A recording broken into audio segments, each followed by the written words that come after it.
So, did you just finish rereading Cat's Cradle like today, or what?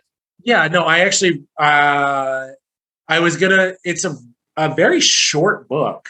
Hmm. I don't know how many words it is. It's classified as one of his novels, but like the book that I have, everything it's a little under 300 pages. It's like What's your 270 pages. what's your is it this one? No, I have this one. Okay. Well, yeah, mine is about 287, I believe. And I guess the reason why I feel short is, I mean, you have tons and tons of chapters, right? You have like something like 100 and what is it? 127 chapters, like there's going to be like some white space, but it actually didn't feel that short to me, simply because since it is 127 chapters and everything is this kind of little discrete part, it's very kind of concentrated. You know what I mean? Well, it's a very rich text. I mean, you dense. certainly could. You could read it very slowly. I've read it 4 or 5 times in the past, so it wasn't like I needed to it wasn't like I was experiencing it for the first time. Like if we do the Jones book that you suggested in a month or two, that's something I've never read before. I'll probably have to go a little bit slower to get everything that I should get out of it for a discussion. But this is something I was just rereading. But I mean, if you're just sort of, like if you're just reading it and not necessarily like, trying to experience all the richness or whatever, you could read it in like 3 hours probably. Mm-hmm. I mean, I don't know how many words it is, but the copy that I have, there's a lot of white space, and it's like, the font space or the paragraph spacing is like probably 1.5 spaces, between lines, or 1.25. So it's, in terms of word count, it's probably like straddling the line between a novel and a novella. Because it is like, it's pretty short, but it's got a lot in there. I mean, it is one of the richest in terms of like how much you can get out of it versus how many words it is. It's probably one of the richest texts I've ever read. And you've read it before a few times, but you told me that for the first time, like you just realized that this really is one of Vonnegut's best. I agree with that. I think it's probably for me number 2 or number 3. Number 1 being Slaughterhouse-Five, and then Breakfast of Champions being somewhere in the top 3. What do you think changed for you in terms of that? Like why do you think like you didn't see some of the richness before?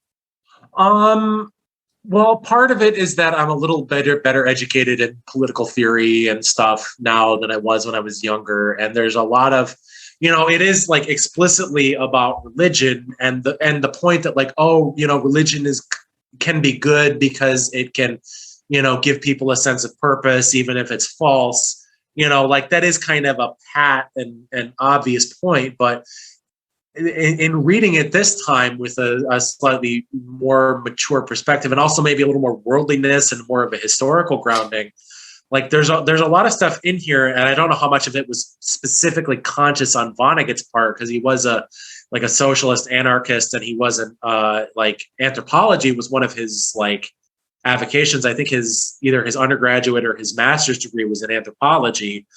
Like there's a lot of stuff, either consciously or unconsciously or subconsciously in here that, if you don't have that kind of grounding, you don't necessarily pick up on a first reading. And it can kind of read as a little bit like, I mean, it's good, but it's a little bit of an obvious point, like, oh, religion is a socially cohesive and useful thing.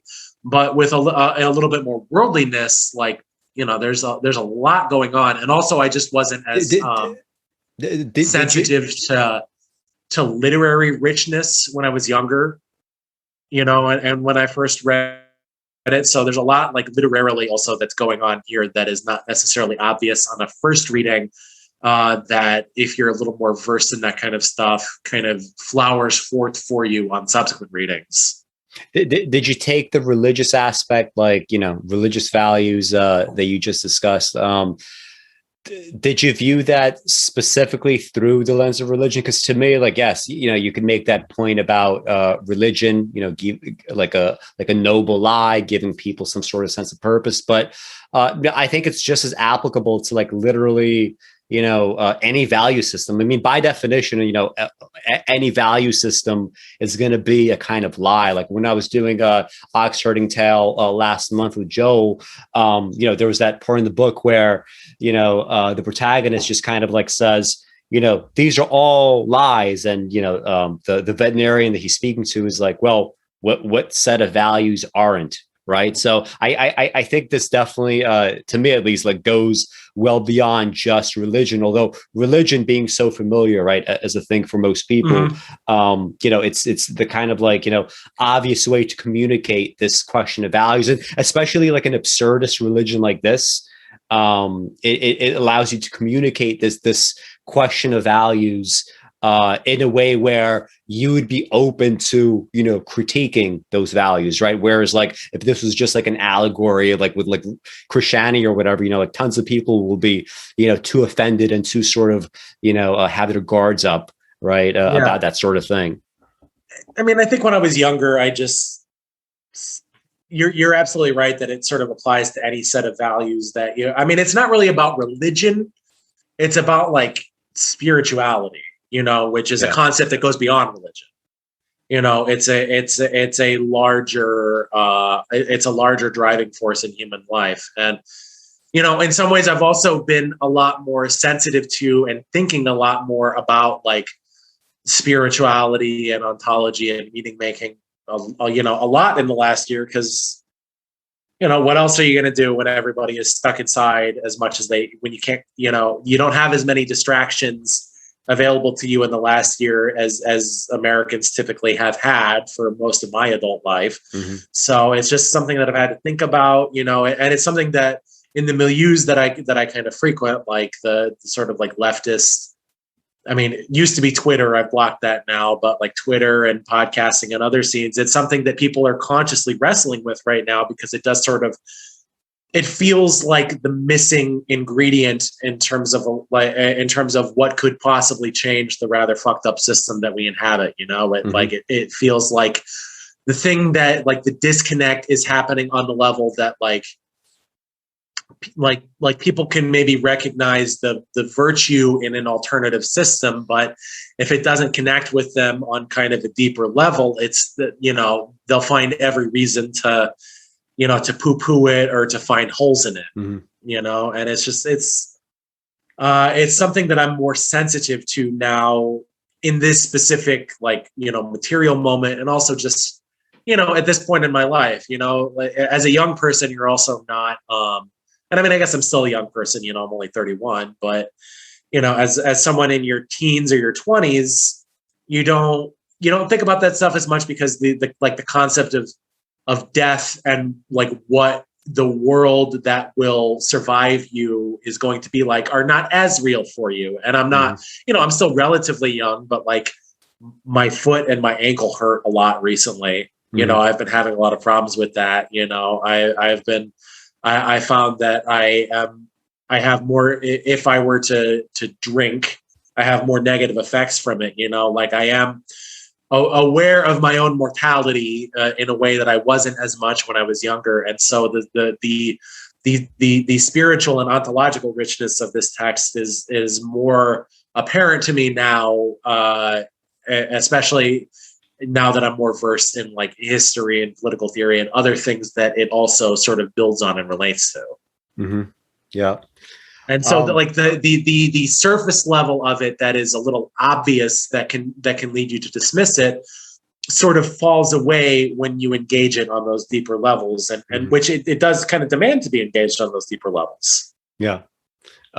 Let's just actually introduce the text, right? Maybe people haven't read it before. Maybe this conversation would get them to want to read it. So this is I guess a kind of like black comedy / satire, partly on the atomic bomb, perhaps, and other things as well.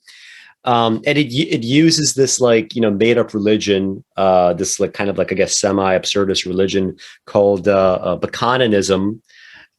Maybe that's the way you pronounce it. I've always thought of it in that like that.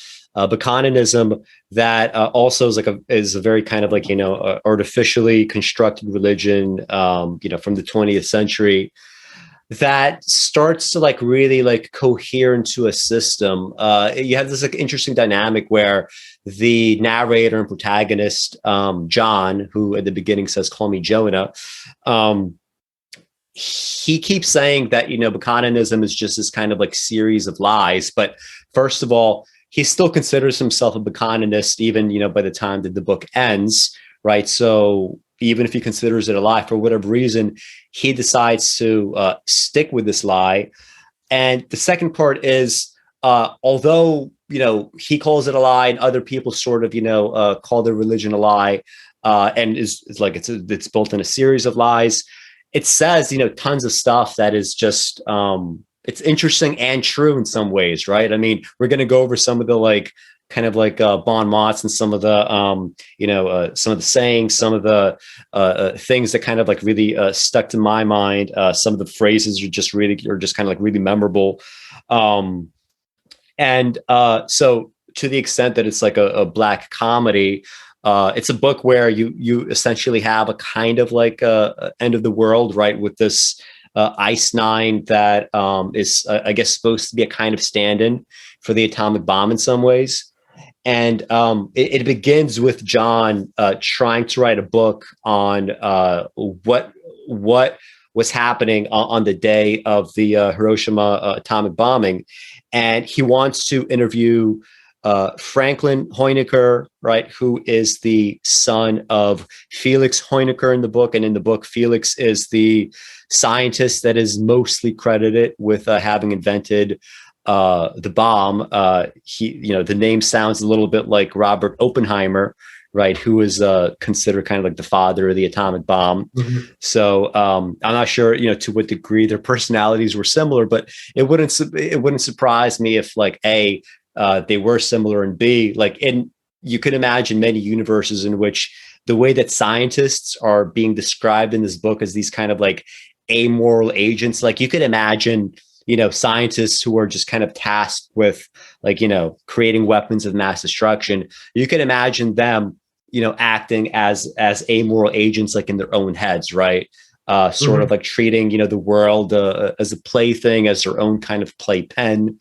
And anyway, like the book like first creates this interesting kind of like base, right? Where like for the first third, you get like tons and tons of like little characterizations. And from that point forward, right, because this isn't just like a work of philosophy, right? If you think of like, some of the worst books by people like Sartre or Camus, the philosophy is always like center stage. Here, you definitely get this like base of like very rich characterization for the first third. And that becomes a springboard for, the philosophy and everything else that comes as a result of it. I'm not sure if you have anything you want to add, like in terms of like to like just characterizing the book before we get to like some of the individual chapters and whatnot.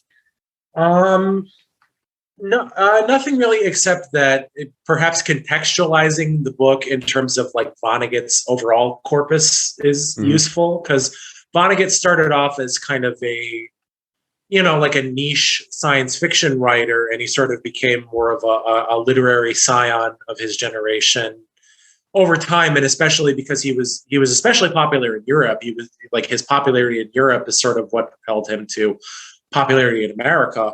And his first three books, I don't remember if I've ever read Mother Night. I've read Player Piano, and I've read The Sirens of Titan. And while they are definitely Vonnegutian, or whatever phrase you want to use, they are a little more in the vein of traditional science fiction. This is sort of like straddling the line between what he did in his early career and then what he would do in books like Slaughterhouse-Five and Breakfast of Champions and Galapagos, and some of his later books where the science fiction aspects are maybe more instrumental to a larger point that he is trying to make. And it's also, a lot of his later works became sort of like, he had like his literary universe or whatever, the same way that Marvel has with the cinematic universe now, or that our friend Dan has with his books that often take place in like a connected universe where people could from one book could at least theoretically know or have contact with someone from another book. This is a little more disconnected, and in terms of that sense, the book is often about like useful fiction. So within his corpus, it's almost like a useful fiction relative to the more connected works that he produced later in his career. But it also, well, I guess there's other stuff we can get into later, but there's a lot of stuff that like actually happened later that it kind of prefigures that I think is interesting, and it sort of shows the way that like art, the pursuit of art can give you insight into like the future directions of society that like pure philosophical or theoretical speculation or sociological research cannot quite get you to. So we can get into that. Yeah. I actually read Mother Night a couple times, most recently, sometime in the last 6 months. It's definitely closer to these books. I actually haven't read Sirens of Titan or Player Piano, but I would consider Mother Night to be like very much in the kind of like, Vonnegut vein that I know of.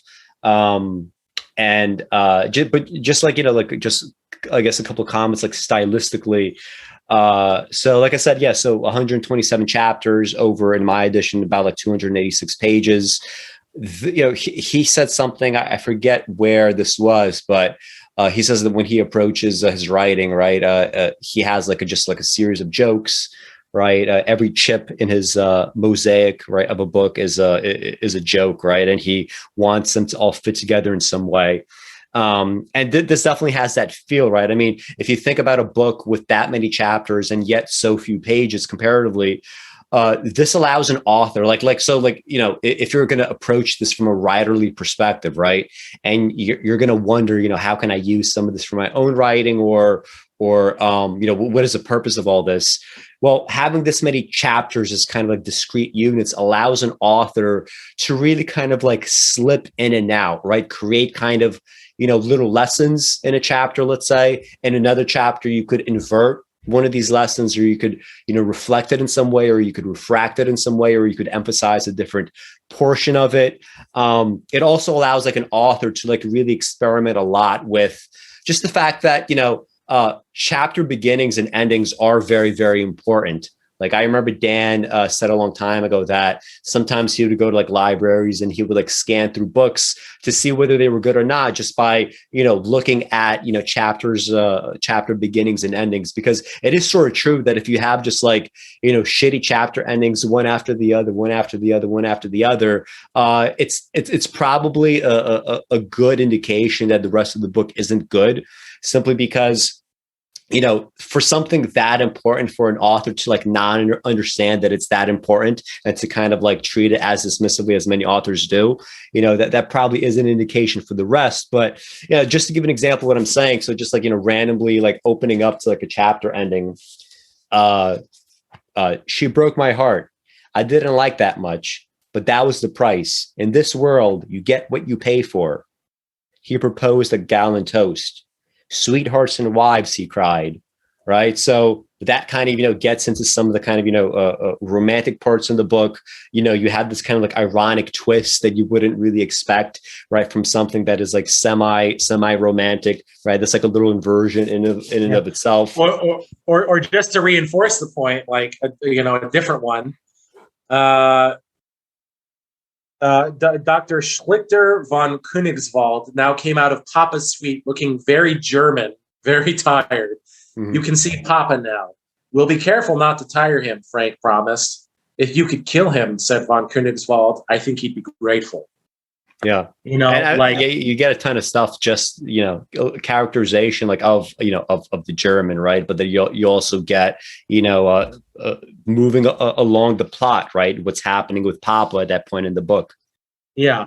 It's just something, I mean, in some ways it's just the degeneration of the novel as like a form, like the novel is not as important to intellectual or cultural life as it used to be right now. And so like lessons that authors, like Vonnegut comes, kind of at the tail end of when novels were like culturally, hyper relevant form, and so he's drawing on a lot of what is evident from like, probably 100 to 200 years of like novel writing, and so he is making use of a lot of things, but as the cultural axis shifts more towards movies, and then now it's kind of shift towards video games and YouTube videos, like people that are writing novels now, they're not, they're not necessarily culturally plugged in, because people that write novels now are more likely than they were in the past to be like,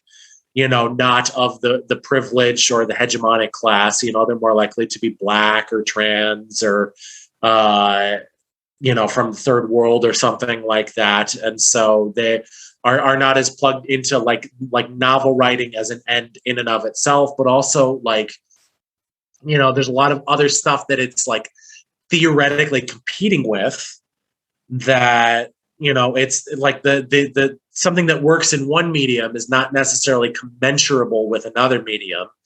And so, if your main engagement with art is like television or something like that, what makes for a good ending to an episode of television is not necessarily what makes for a good ending to a chapter in a work of art. And there are generalizable principles that maybe apply to both, but there are also specifics to the medium that you cannot draw on, between different media that people are not necessarily tuned into, because they're not focused in on the specific craft of the form that they're working in. Yeah. Look, when I think of some of this stuff, it's like, a part of me wants to like sort of believe, right? And I guess I do sort of believe like what Dan Schneider argues, right? That, art is cyclical, art is sort of kind of, going through a period of waning. On the other hand, like, I do think there has been some sort of like cultural shifts where, like people are just kind of structuring society or allowing it to be structured in a way where, art just no longer has as many incentives as it used to have. The novel, right? Like honestly, like people can't fucking sit down and read. I mean, you were talking about this recently, how like, it was a struggle to like get back to like actually reading, right? To get back to like, like just sitting down regular with something. And I guess I didn't have it, as bad as you in that regard, but I definitely noticed like issues with my attention span. I try to like use my phone as little as possible. Last few years of just like, just working all the time, like these, like, I don't know, like fucking like 10, 12-hour days. Like my mind was always like, on other things. And now that I'm like, have been like getting back to trying to just be surrounded, with like nothing but things that are valuable. Like when I take my walks now, it's like a couple hours a day altogether. Like I was just the past week, it took only about a day. I read Frederick Douglass's a slavery narrative. And, I remember like just telling my wife, like, I can't fucking wait to like wake up and just like take a walk and listen to it. Cause I started listening to it like the night before, and it was just so well written. I was kind of shocked at how good it was. It was like on par with W.E.B. Du Bois and other like classic like Black writings. And the fact that I feel myself now, these cravings are coming back, right? I feel like I'm so excited now about the arts again, and I want to surround myself, with things that matter. That's not an experience that most people A, have, or B, most people are not in the position to have that experience. I'm very lucky in that regard, right? That I have the leisure, right? That I have the ability to like, walk around for a while and just like do this and just absorb all this stuff. But I really do think that society is being restructured where, just fewer and fewer people are able to like literally sit down with a book. Right. Or if they will take walks and they're going to listen to something, in their, I want to say headphones, but of course now it's going to be, it's going to be Pixel Buds or whatever. they're going to listen to podcasts, right? They're going to listen to music. They're going to listen to things that, even if they do have like cultural value, I think like the best podcasts, for example, do definitely have cultural and perhaps even some artistic value. They're still kind of like lowest common denominator in some ways, right? I mean, they're just not as difficult, right? Like walking with Frederick Douglass, like you literally do have to be in a meditative state. Like I remember like when I came home yesterday, it was like, holy shit, like I walked for an hour and I didn't remember anything about the walk. Like it was just like I was a zombie just in my own head. And, you know, with anything other than books, it's, you know, it's much easier to be forced into this kind of de facto multitask, right? Which is just like more the ways that your attention is being spent. Yes. No, that's absolutely true. And I mean, there is also, you know, kind of just a materialist explanation of everything, which is, you know, these things are not generating the profits that they once did, especially as they get split amongst different media, you know, like as podcasts and video games and other contemporary forms of like creative engagement get added to the mix. You know, the only way to consistently make a profit is to dumb it down, you know, is to gravitate toward the lowest common denominator, because the only way to, it's the same logic that propels like big box retailers. You know, they don't make much profit on any individual thing. They make profit because they make like a penny on each shirt that they sell, you know, but they sell 1 million shirts, you know, or you know, whatever is the article in question. And the system as a whole, while it has slightly different interests to like an individual, you know, denizen of it or an individual proprietor, it has a similar logic that it flexes, you know. And so, and also like we live more fractured lives as well. You know, we're less likely to have like, you know, a stable job that we stay in for like 30 years and we retire with a pension or a 401k or something like that. You know, people of our generation are more likely to be jumping from job to job, constantly looking for like, what is the opportunity that is going to maximize like, you know, my, you know, the gain from my career choice or my, or whatever. And so that's going to have ripple effects into your media consumption habits and your intellectual engagements and your spiritual proclivities and whatever. You know, I mean, that's like, even if you're not a materialist, like philosophically, like that is a basic element of, you know, materialist analysis that I think is true regardless, you know? Yeah. And, you know, like using that, you know, like going to like Leonard Shlain's Art and Physics to get back to Vonnegut, you know, if Schlain is arguing that, you know, these visual artists are sort of like anticipating, you know, future shifts in scientific understanding, in that conversation, I emphasize that, you know, we should extrapolate it, you know, this into the arts more broadly, right? Like writing will anticipate some of these movements in the future. You know, who knows whether, you know, a book like Cat's Cradle with 127 chapters, like, you know, what if it is getting at some of that kind of fracture, you know, and anticipating it, you know, beforehand, right? People are just capable of like little chapters at a time. And that's kind of the way that I read it. Honestly, you know, in between like the various work that I'm doing now, I would read like a quick like chapter, 2 chapters, take some notes, see if I want to discuss it, you know, put it in my little, you know, in a notepad, and sort of, you know, keep kind of like slipping little by little. You get 5 minutes here, you get 10 minutes there, you get an hour there, and, you know, you're able to sort of, you know, get a lot done like that. And that's another thing about, you know, these kinds of fractures. I mean, yes, your time is fractured. Yes, it's less efficient. Yes, it's less effective, but there are ways to sort of get around it where, you know, if you really think about how days get split up, how books get split up, how novels get split up, there are like little efficiencies that you could plug up. And I think we should just like get into like the first chapter. I want to read the whole of it, right? So people get a sense of really what the style is like and what Vonnegut is doing and what he's getting at.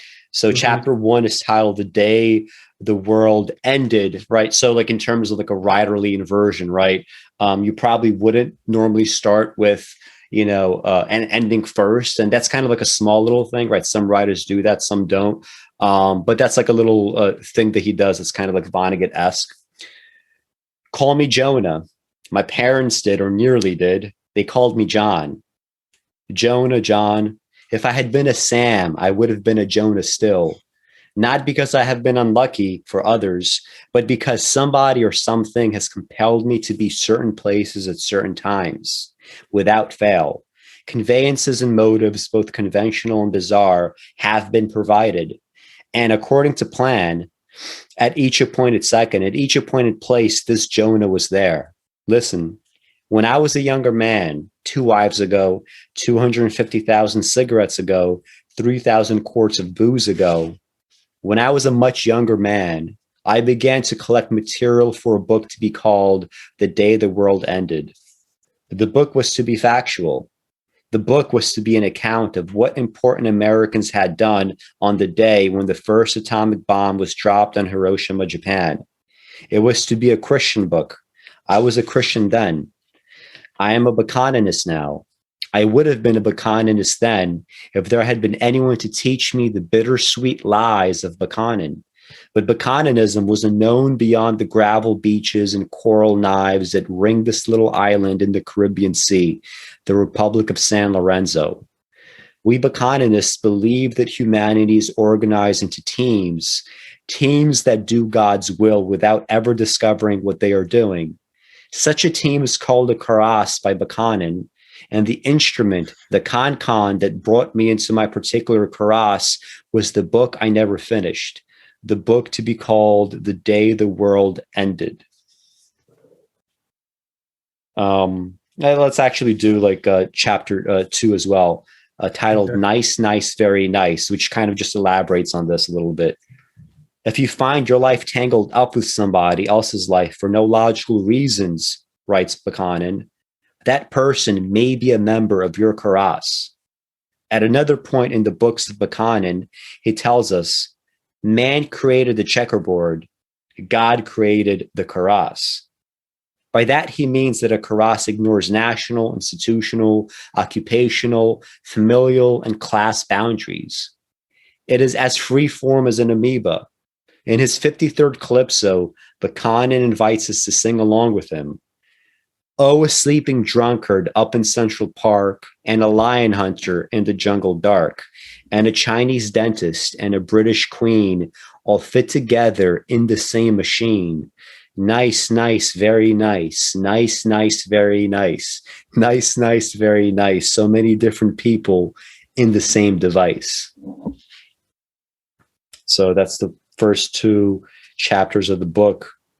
Yeah. And it's like an interesting feature of like Bokononism as it's depicted in the book, that like sometimes the little fragments of poetry that we get are like kind of good.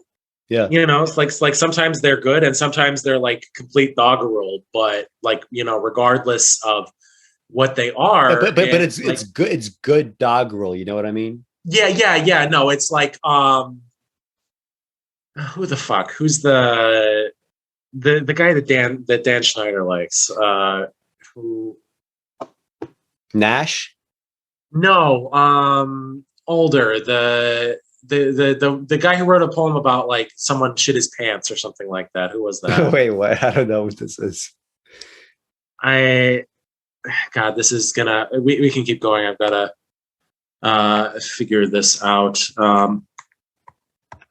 But anyway, like it's, intentional or not on Vonnegut's part, like it sort of recapitulates the philosophical idea of the literary device that is this religion, which is like, you can like, what you can get something useful out of something that is not necessarily like totally commensurate with reality. And if one is to say that like good art is art that in some way like reflects reality in some kind of imminent way, and bad art is art that fails to do so in aesthetically or philosophically or whatever.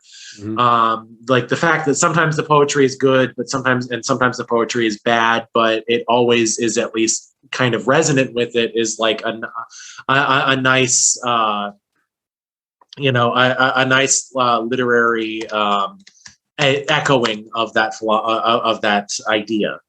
Yeah, I mean, it never seems like extraneous, right? Like there's never like superfluous stuff here. Some of it is a little bit better than others, but it's all kind of generally good. And I mean, like, just in these first two chapters, like you get that density right away, right? The opening lines, call me Jonah. My parents did, or nearly did. They called me John. Well, call me Jonah, obviously, an allusion to call me Ishmael in Herman Melville's Moby Dick. And I mean, like immediately you just sort of think like, okay, so what is the purpose here? So you have Ishmael and Moby Dick, that, like the, a son of Abraham. It's the son that he has with his mistress, Hagar. Ishmael gets eventually sort of like, I don't know if the term I would say exile, but he gets sort of like turned out into with his mother, into the wilderness, and eventually he gets saved by a miraculous like well of water that appears, right? And of course in Moby Dick he is saved by drowning, so it's like an interesting kind of like little inversion, and also the sense of like an outcast, right? I mean, Ishmael in Moby Dick is kind of like separate from the rest of the crew, right? He's highly philosophical, he's observant, right? He definitely has this like literary quality to him, and also I guess an outcast in the sense that if he's kind of like the sole survivor, there's something there about him, right, that is supposed to kind of like make it on shore and come out with this book. Here we have Call Me Jonah, and Jonah, of course, like the most famous iteration of this name, Jonah from the book of Daniel in the Bible, right? Jonah gets instructed by God to go to the city of what I think the pronunciation is Nineveh, and just to like inform them that if you don't repent, right, you're going to be destroyed. And he says, what, like, I don't want to deal with this kind of responsibility. So he goes in the ship to try to like escape his responsibility. And because of that, God is angry. He sends a storm on the ship, and he tells the crew members to throw him overboard because he's the one responsible. And they do so. He gets swallowed by the whale. He promises to go and do as God instructs. He goes to the city.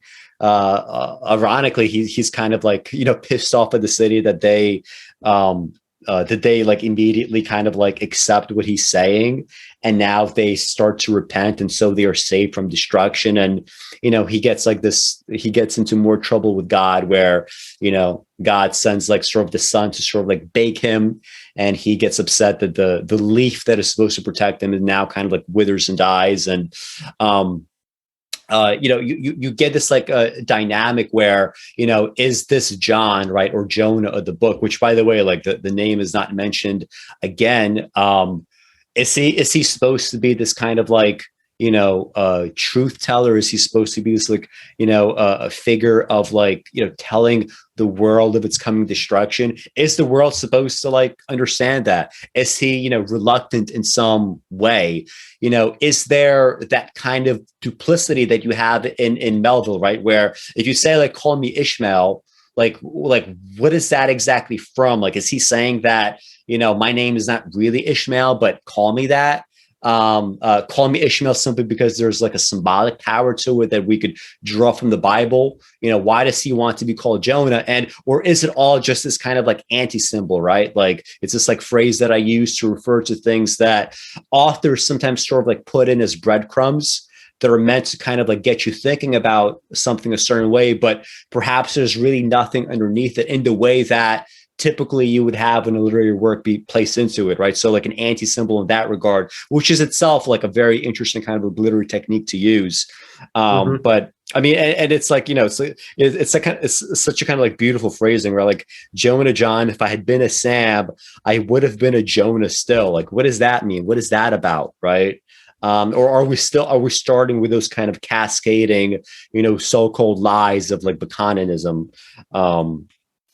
So, and yeah, he was a Christian. Now he's saying that he's a Bokononist. Like, well, like what changed exactly, and why? Is it because he experiences the end of the world? Not that you would necessarily know this by the start of the book, right? You don't know anything about Ice Nine or anything else at this point.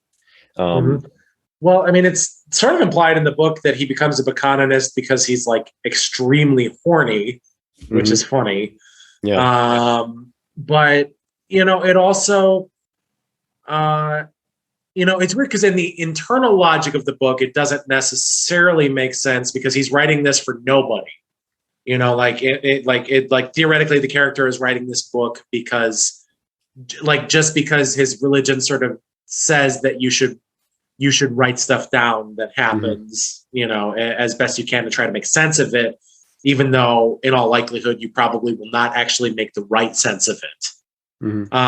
But in terms of like Vonnegut as the author doing it, I mean, he was writing this as an American in the 1960s before everything had gotten so secularized. I mean, this is also like contextual, like in terms of, if you want to think about him writing this for the audience that is likely to read it, it's, contextualizing what is going to happen in the terms of something that the people that are most likely to read it might have an immediate association with. But also in terms of like the parallelism to Moby Dick, it's something that I think people are actually commenting on a lot right now when I see people talking about it on Twitter and other social media. Talking about Moby what? Dick is full of talking about what? Talking about Moby Dick, like when they, because especially during the pandemic, is that going around? Is that going around Moby Dick? It has been. At least really? from what I've seen, like people, because I think a lot of people were like, it's pandemic. I don't have anything to do. I'm gonna, read something that's like old and challenging that I've maybe put off for a while. And also just, it's a great book, so it's just going to kind of have like cyclical times in the sun. Like people are going to find interest in it at different times and places for different reasons. But like something that people seem to take a lot of pleasure and enjoyment in is like how much of Moby Dick is composed of like factual information about whales and whaling that was like subsequently outmoded, like stuff about whales that is like not true.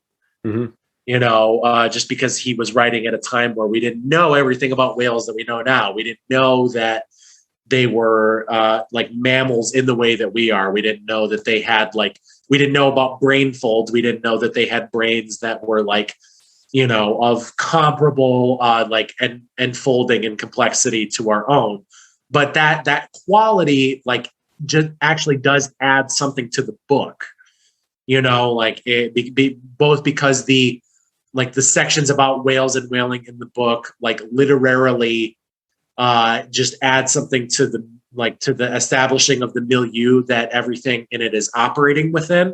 But also as someone in 2021 reading it, the sort of ecstasy that he has describing things that are false is infectious. It's the idea that even if your time is limited in terms of what it knows about the world materially, there is still something of personal or spiritual or aesthetic or whatever value that you could draw from that wrong information that you are operating from. And that's, a central theme of this particular book that it's hard to say how much of this was intentional, but it works, and then so much of this book is about a fictional banana republic in the Caribbean that factual information about a thing that does not exist. And that's something that is lacking in a lot of science fiction writing, is that there's a lot of world building, but it's world building for its own sake. It's not world building to get at something that relates to a person's own life. It's world building just to, to make the story legible to the audience. you know, and that's something that intuitively this book sort of grasps that is both interesting and also just pleasurable. Yeah. And I mean, some of the themes that you just touched upon, you know, these useful fictions and whatnot, and the pleasures behind them.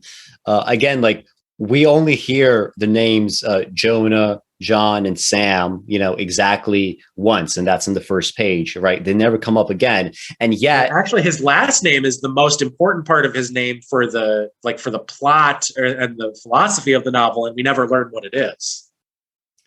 Well, I mean, it's just interesting to me how, like, you know, you hear this name once, and yet by the end of the book, although like he interacts with all these characters, and you actually get like a glut of like, you know, many different names. There are many different characters in this book.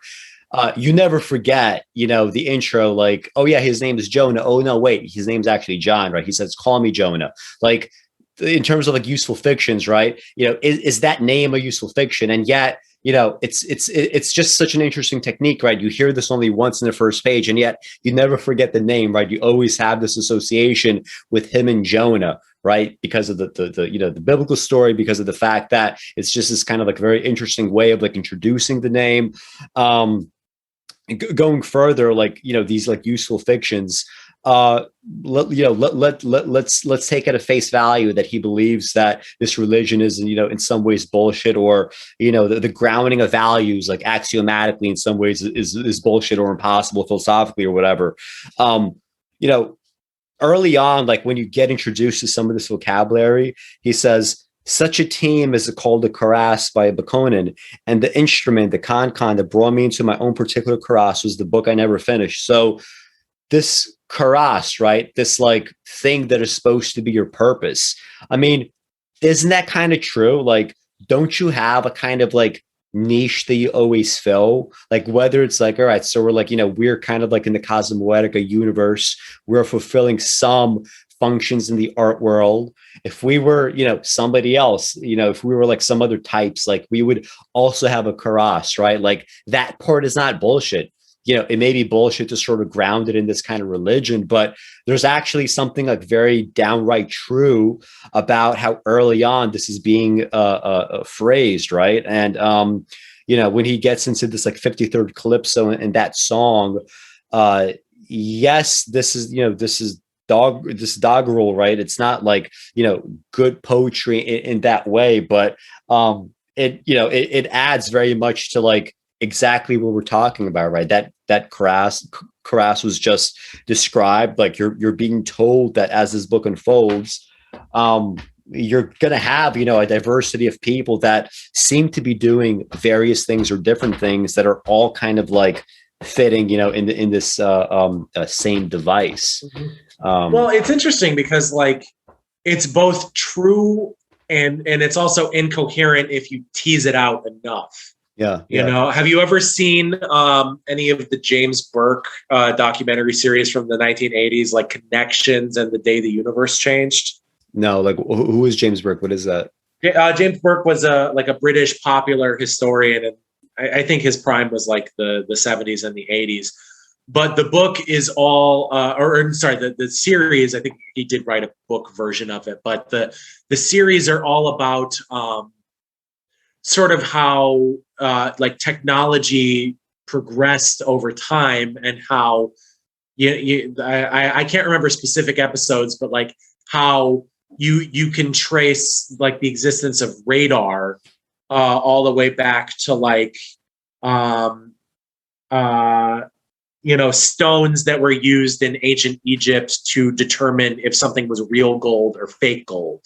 Mm-hmm. You know, it's about sort of the stochastic and the jagged development of technology over time, how like something that one person discovers, you know, may be interesting to them, but it's not necessarily useful until it becomes the groundwork for something that somebody else does 50 or 100 years later. And so like in a sense, the concept is very true in the sense that like we all operate in a kind of stochastic space. Mm-hmm. You know, we just live our lives and we don't necessarily know the ripple effects of what it is that we do. But at the same time, on the terms of the book, like Felix Hoenniker is said to be like part of the main character John's karass, but in a sense, he is a part of the karass of like every human being that has ever lived, because his invention essentially kills the planet and the species. You know, like the mode of analysis can break down if it is applied too rigidly, because it doesn't, there are things that it can't possibly account for. But ultimately, like, the idea of something being useful is not necessarily that it's universalizable in like every circumstance whatsoever. It's that it serves as like a good heuristic for people to sort of, like judge their actions in day-to-day life and make like, reasonably good decisions for themselves and for the species, Well, on another level though, this, the Ice Nine that's being invented, like it's sort of, I think some of the idea behind it is like, it's supposed to be so exotic and so kind of like, human beings aren't supposed to fuck around in this way, right? Just like, I assume with the atomic bomb, right, is some of the kind of implicit commentary. So like in that way, he's not supposed to ever become anyone's like, like part of like everybody's karass, right? Bokononism, when he invents his religion, nobody knows that the world's going to end, right? He doesn't know that. And, the analysis that it allows for, right, is the analysis that is kind of like pre certain kinds of inventions. You know what I mean? And these like new inventions are supposed to be these like, points of no return, even if ironically, everything from the atomic bomb to something like Ice Nine, it's, it's just an extension of what exactly you would expect, right? Out of human nature, out of human beings, right? In some ways. I forget if there was like anything else. Well, I guess we could say like something about, before we get to that. So, you mentioned that in the religion, there's this kind of like, compulsion, right? That you're being sort of like told to like always write down everything that you can, kind of like almost like for no reason whatsoever, the main reason being just because you can, I guess, in some ways. Like, do you think that's like just like a commentary on, the arts and artistic values? Like if Kurt Vonnegut himself were, ever posed a question, why exactly, why do you write and why should anyone write? I think he would come up with a Bokononist, type of answer, you know what I mean? Like, and I think that's probably like a good kind of value judgment for the arts as a whole in some ways. Yeah. Well, I mean, the thing is, like, art is not like specifically justifiable, like it's not like other than just because it's a thing that you can do that you enjoy like making and other people enjoy like experiencing or consuming, because in terms of like understanding things, there are like better tools that we as humans have made over time, for like understanding some things, maybe, you know what I mean? But I mean, well, I mean, if you want to at least, and it's an interesting thing to talk about with this book that we can maybe like sprinkle throughout is like, in a sense, it's like an anti-enlightenment book. In terms of like philosophically, because fundamentally the principle of the Enlightenment is like you can understand existence and life by sort of breaking it down into its constituent parts and applying reason to it. And science is sort of the Platonic embodiment of like what is like possible and good as a result of like Enlightenment values. And yet the book itself is sort of a reductio ad absurdum of like, if you take that to its logical conclusion, it can lead, both inevitably, but also accidentally to just like the complete annihilation of the species. And so art, in a sense, is like not a good method of like understanding things necessarily, because it's kind of a mystified version of understanding. Like if you want to understand how people interact, like there's sociology and there's psychology. If you want to understand like how like materially things happen. I mean, I'm a leftist, so I'm not big into economics, but certainly, bourgeois economics has like some value in terms of understanding like why materials move around, why, like what drives people to do the things that they do in terms of their interest. But like the arts is a slightly mystified, but also holistic and organic way of generating understanding that is, not, it's not justifiable if you're trying to organize society along like specifically rational and like, and enlightenment virtues grounds, but it's nevertheless, it's useful in a way that no other field can ever be, because like the sort of mystified elements of it also allow it to plug into things that are not specifically like, like reliably predictable by other modes of analysis and other modes of engaging with the world. And that's sort of the tension that this book really plays with and gets at in a really profound and fascinating way. Yeah, I mean, I think in terms of like different tools for different kinds of analyses, like, yes, like to understand, certain parts of macro behavior, you absolutely do need to like, read sociology. You need to sort of, come to terms with the fact that lots of stuff that seems predictable to you and obvious to you, is not actually true, right? There's lots of like counterintuitive realities when you get into sociology. On another level, though, I mean, like I remember like when I was young and I was like first getting into films, one of the reasons why I was really drawn to Woody Allen was, even if Woody Allen himself was not necessarily making like, some of the best decisions for himself and, like whatever, there was so much stuff in his movies that, like I was in like fucked up, like abusive relationships growing up. And, I would watch his movies because they would give me like a glimpse into what it was exactly that I was doing, the other person was doing, why things were the way that they were. There's like no way that like, reading sociology or whatever, would have allowed me to understand that, like reading Freud even would not really have allowed me to understand that. But, art being like very much like a very kind of concentrated shortcut for lots of these insights. I mean, I sort of started getting into the stuff, perhaps like for the wrong reasons, like merely, I guess, like to understand, myself or my life, instead of just like, something broader, but eventually it allows you to broaden out, as well. So, I mean, it's an understanding that, yes, there's like more kind of like a mystery to it and a mystique to it, but there's other kinds of understandings in the arts that are, just as critical. Again, like I very much credit, making, obviously like everybody makes mistakes in their lives, but I feel like I've made fewer mistakes than I otherwise would have, by virtue of the fact that I surrounded myself with art and consumed it, from an early age and saw, like these like interpersonal relationships like within books and movies, right? And seeing like, oh, these people are doing that for that reason, and this is why I should avoid this, and this is why I need to avoid that, right? So it was useful in that regard as well.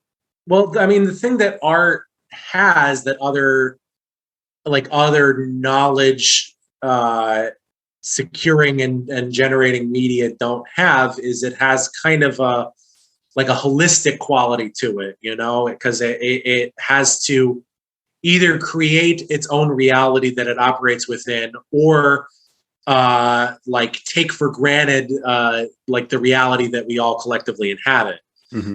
So it can't isolate one thing and say, oh, this is actually, the key to understanding things, which is honestly where a lot of like the modern like grift industry comes from, is like saying that there's one thing that you can understand that will actually unlock the secrets of the universe or whatever to you, because there's a dynamic tension, which I think is actually something that he mentions in this book. I think Bokononism talks about there's a dynamic tension that is possible to represent in art when it comes to dealing with ideas and ways of being that you really can't get at in like purely speculative or purely like non-fictive modes of being, because like we do make our own realities inside of our head to an extent, and art is the only real way of getting at like life as it is actually lived in the moment. But as I said, there's an element of like mystification or mysticality to that is not like specifically susceptible to reason. Yeah. Like you can't necessarily explain like why a Woody Allen movie works and why like a Noah Baumbach movie doesn't work when superficially they have some things in common, like other than by recourse to like, if you get life, you get why there's a difference, and if you don't, then you don't. Like there's. Well, I mean, if you posit certain values, right, as like your starting point, I mean, you could objectify. Like, I mean, there's different ways to bring reason like into some of these questions, but certain assumptions have to be shared for someone else to accept your reasons. Well, I mean, that's exactly it. I mean, you can. Like objectivity is very, very important when it comes to like dealing with the arts, which is why it's kind of sad that people have fallen so far down the rabbit hole of like subjectivity. But objectivity does sort of like to the we're all caught in like the Kantian like Descartesian impasse. Like objectivity does require like squaring what it is that we think is actually happening in the experience of being alive and existing, and if you try to tease apart individual elements too much, you can actually like lead yourself down like dead ends, because you can over focus on one thing to the exclusion of the whole. And the whole is like fundamentally the medium that like art draws from, that other like aesthetic representations of reality cannot. Yeah, I mean, I agree with that. I mean, in the future, I really want to kind of like flesh out some of this stuff, like how would we go about in a world with both objectivity and subjectivity, in a this kind of like dynamic tension, like how would you flesh out objectivity in the arts in relation to like grounding values, right? Because there's definitely some ways to do that can be effective and can really get people on your side. And I mean, like, just a little bit more about this religion. Like, so some of the other words, right? So we have karass, right? Your team, right? That is there for you to do certain things with. Those certain things that you do are never in fact defined. They're not necessarily treated preferentially by this religion, right? And Vonnegut himself doesn't necessarily make any kind of value judgments in this regard, right? He doesn't, put forward, certain karasses as preferable over others.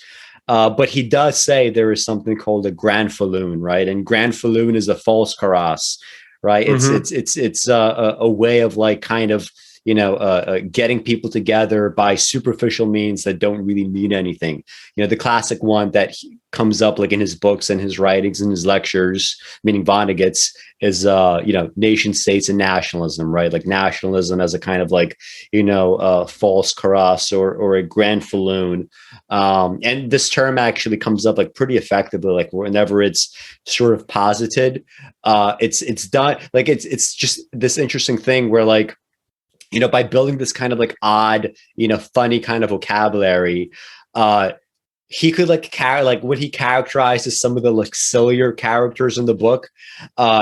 He could like have like all these like puts in these like odd situations, or kind of like self-referentially and self-evidently like silly, or like ways of like critiquing these characters, and then he says like this is an example of their like granfalloon, and this like odd term that that it exists. Like it does like so much work, right? It could work as a kind of fulcrum in a chapter, like whereas like any other vocabulary word that would be well known or something you could look up in a dictionary, it wouldn't have this kind of effect, right? And I think that's kind of like difficult, right, and underrated, purely as a writerly, artistic technique, right? To like that Vonnegut is able to like invent words that are, they sound kind of fucked up and silly, and yet they kind of stick with you and they have resonance, and B, actually employ them specifically for, writerly purposes, chapter to chapter, that, just do so much simply by existing. My favorite is probably busy, busy, busy, right? When something in life happens that's like complicated or unexpected, or you have like, something like I don't know, like a butterfly effect, for example, the flapping of the wings. A Bokononist in the book would say, busy, busy, busy, right? To get at, the ironies and the complexities of life. Another one that I love, now I will destroy the whole world. This is what Bokononists say before they commit suicide, right? And it'd be like, it's so perfectly captures on the one hand, like, subjectivity, but then on another hand, it's like, well, if the objective portion of your, religious compulsion is to write things down, no matter the cost, if you kill yourself, all that's left for you is to destroy the whole world as that exists, right? Because you could be the only one, right, that can write, perhaps things in a certain way, right? You are destroying like a piece of, perhaps like a very valuable and valuable part of the world by undertaking this action. Yeah. Well, it's interesting because like Bokononism is it is simultaneously kind of a solipsistic religion, but in terms of something like that, where it focuses sort of almost radically on like subjectivity, because you're like the idea of the religion is that you're sort of like you exist just to sort of enjoy God's good work in making the universe, so in a sense, like when you die, it is like the death of the whole world, because everything is fundamentally, unified as an act of like self-adoration that God has engaged in. But at the same time, it's also like a very non-solipsistic religion, in that like the fundamental consideration of it is like the actual like external, like the things that you do and the external effects of it. So it's a very I've sort of been like reading about and interested in like dialectics recently. It's a very dialectical religion in that sense, and that's kind of that's both what makes it work as a literary device. It's what makes it kind of work as a philosophy unto itself. Not quite, but it for something that he just made up for a book, it's pretty good. Yeah, I mean, I could definitely see like a philosophical system emerging from it. I mean, look, philosophers have been talking about like, the subject object problem, like, since the fucking beginning. And yet this treats it in ways that are like just, oftentimes just like way more interesting. I mean, like to get back to like this idea of like objectivity. Well, yeah, the parts of it do come off as kind of solipsistic, but even in like, this concept of the karass, right, which seems like very kind of self-inflicted and self-absorbed. Well, at some point in the book, like he does say that like and dislike have nothing to do with it. That's literally a line from the book. Like you could have people in your karass that you absolutely hate, or that you don't like, that you don't want to be around, but like and dislike is just a personal, emotional kind of like, expulsion that has nothing to do with what is objectively in front of you, whether or not, a certain person is on your team, whether or not, an object of some sort is worthy of your attention, worthy of your time. I mean, it's it is a very interesting kind of philosophy, right? And then on top of that, it also it contextualizes everything in the book, you know, in a way that is digestible. You know, I mean, this like essentially it's a book about how the end of the world is brought about by accident because everybody is like kind of stupid and selfish in the way that they engage with it. Mm-hmm. And so like Bokononism And also that it was kind of inevitable, right? It was like baked into the structure. Yeah, it was both inevitable and an accident. Like, yeah, it was baked into the structure of human behavior and also just physically the structure of ICE-9, right? It had to happen at some point, right? Mm-hmm. Yeah, it's a really good book. It's a really good book. And you know, also like, you know, it's easy to get wrapped up in like the philosophical end of the book because I mean, certainly that is kind of the angle on which it is begging to be engaged. But at the same time, you know, just like moment to moment, like there's a lot of interesting artistic things that Vonnegut does that are not like heavy-handed, but like are really add to the richness. The thing when I was rereading it this time that stuck out to me is the choice that the director of the laboratory that Felix Hoenniker works at in Ilium, his brother is also the one who sells like tombstones and caskets in the town as well. And you know, that's like a kind of an interesting, you know, a potentially heavy-handed parallel unto itself, but the character himself is like kind of aware of it, you know, kind of aware of the irony of it at the same time. And he's also the only one that has, you know, something like, you know, a more correct perspective on Felix Hoenniker as a person of anybody in the book, which is that he sucks, you know, like, you know, like a lot of people in the book characterize him as like, you know, he's kind of saintly, you know, he's just so interested in the problems of the world. And he, you know, he's kind of this pure, you know, this pure nexus of like knowledge generation. But, you know, he basically causes his wife to die by abandoning his car in traffic and forcing her, who's not used to driving it, to go pick it up and getting in an accident and creating a physiologic problem that results in her dying when she gives birth to Newt. He pulls his daughter out of school because he is so like dysfunctional as a human being that he has to have some kind of, I mean, it has to be a woman, of course, because there is sort of an implicit critique of misogyny in the book, even as it itself, you know, can be read as a little bit misogynistic or at least like, you know, dismissive of women in parts. But, you know, he pulls his daughter out of school just to take care of him because he is completely incapable of taking care of himself because he is so obsessed with his, you know, sort of abstract pursuit of knowledge. And he creates something that he has to know, you know, he not only does he create the atomic bomb, which is in and of itself, you know, has the potential to lead to the destruction of, at least of civilization, if not of humans as a whole. You know, he creates this thing, ICE-9, that, you know, he certainly as a scientist has to know is like the most dangerous thing that you could possibly make, which is something that if it were to like slip out of your hands and get in the wrong place could cause the entire world to be destroyed almost instantly. And yet he has no kind of moral or philosophical or spiritual grounding in anything that might give him pause in terms of his investigation.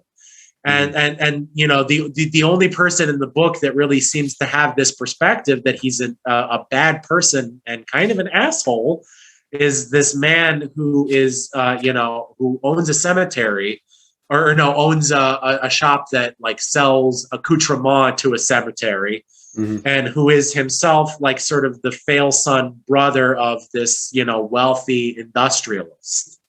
So like there's and that's just like a really literarily richly conceived, you know, contrivance that Vonnegut puts in this book, and that kind of thing is all over the book. You know, like that's just an example, but like you know, in addition to being like kind of a philosophically compelling thing, it's also just like well written and well wrought on a granular level at every level. Mm-hmm. Yeah. And also, we talked about the short chapters and how, that is like a clever thing for Vonnegut to give himself in terms of giving him a lot of freedom to introduce like richness on a granular chapter to chapter level, but it also is like thoroughly justified in terms of the internal motivation of the character that is writing the book, because like the essence of Bokononism is these short little poems that are trying to encapsulate big complicated concepts in a small number of ill-wrought but well-conceived words. And so he is like recapitulating the structure of the religion that he has adopted in the book that he is himself writing diegetically in the book. Yeah. And I actually have some more of these kinds of like, little, Bokononist concepts, I guess, before we move on to some of the other characters and some of the other things in the book. Here's a one that is very nice. History, says Bokonon, read it and weep. Right? That's like just the end. That's just how it's just the one line. Or what's another one toward the end of the book here? You can read something else. There was another one that's really good. How about this like little poem? Midget, midget, midget, how he struts and winks, for he knows a man's as big as what he hopes and thinks. Right? Yeah, that's good. And it's so sad that like the fact that he uses the word midget would get Vonnegut like canceled nowadays or whatever. What is the politically correct term? I think dwarf now or little person are the correct terms. I mean I think Dan said it best. Like dwarf is a fucking it's like a fairy tale invention that doesn't exist, right? A dwarf is something literally from fucking Dungeons and Dragons. And a little person is like, imagine being born with dwarfism or whatever, and someone calls you a little person. Like, what the fuck? Like, are you like a little kid? They're patting you on the head and calling you a little person. It just sucks. Yeah. Like, honestly, I would, of the three, I would prefer to be called a midget. Like, if I had dwarfism. Well, I think midget does refer to like, I think that refers to when they also have like slightly deformed features as well. Like when they have like a head that is slightly too large for their frame and things like that. The other one that I thought, the other Bokononist thing that I thought was enjoyable and funny and kind of poignant. Here, let me read this. And I remembered the 14th book of Bokonon, which I had read in its entirety the night before. The 14th book is entitled, What Can a Thoughtful Man Hope for Mankind on Earth, Given the Experience of the Past Million Years? It doesn't take long to read the 14th book. It consists of one word and a period. This is it.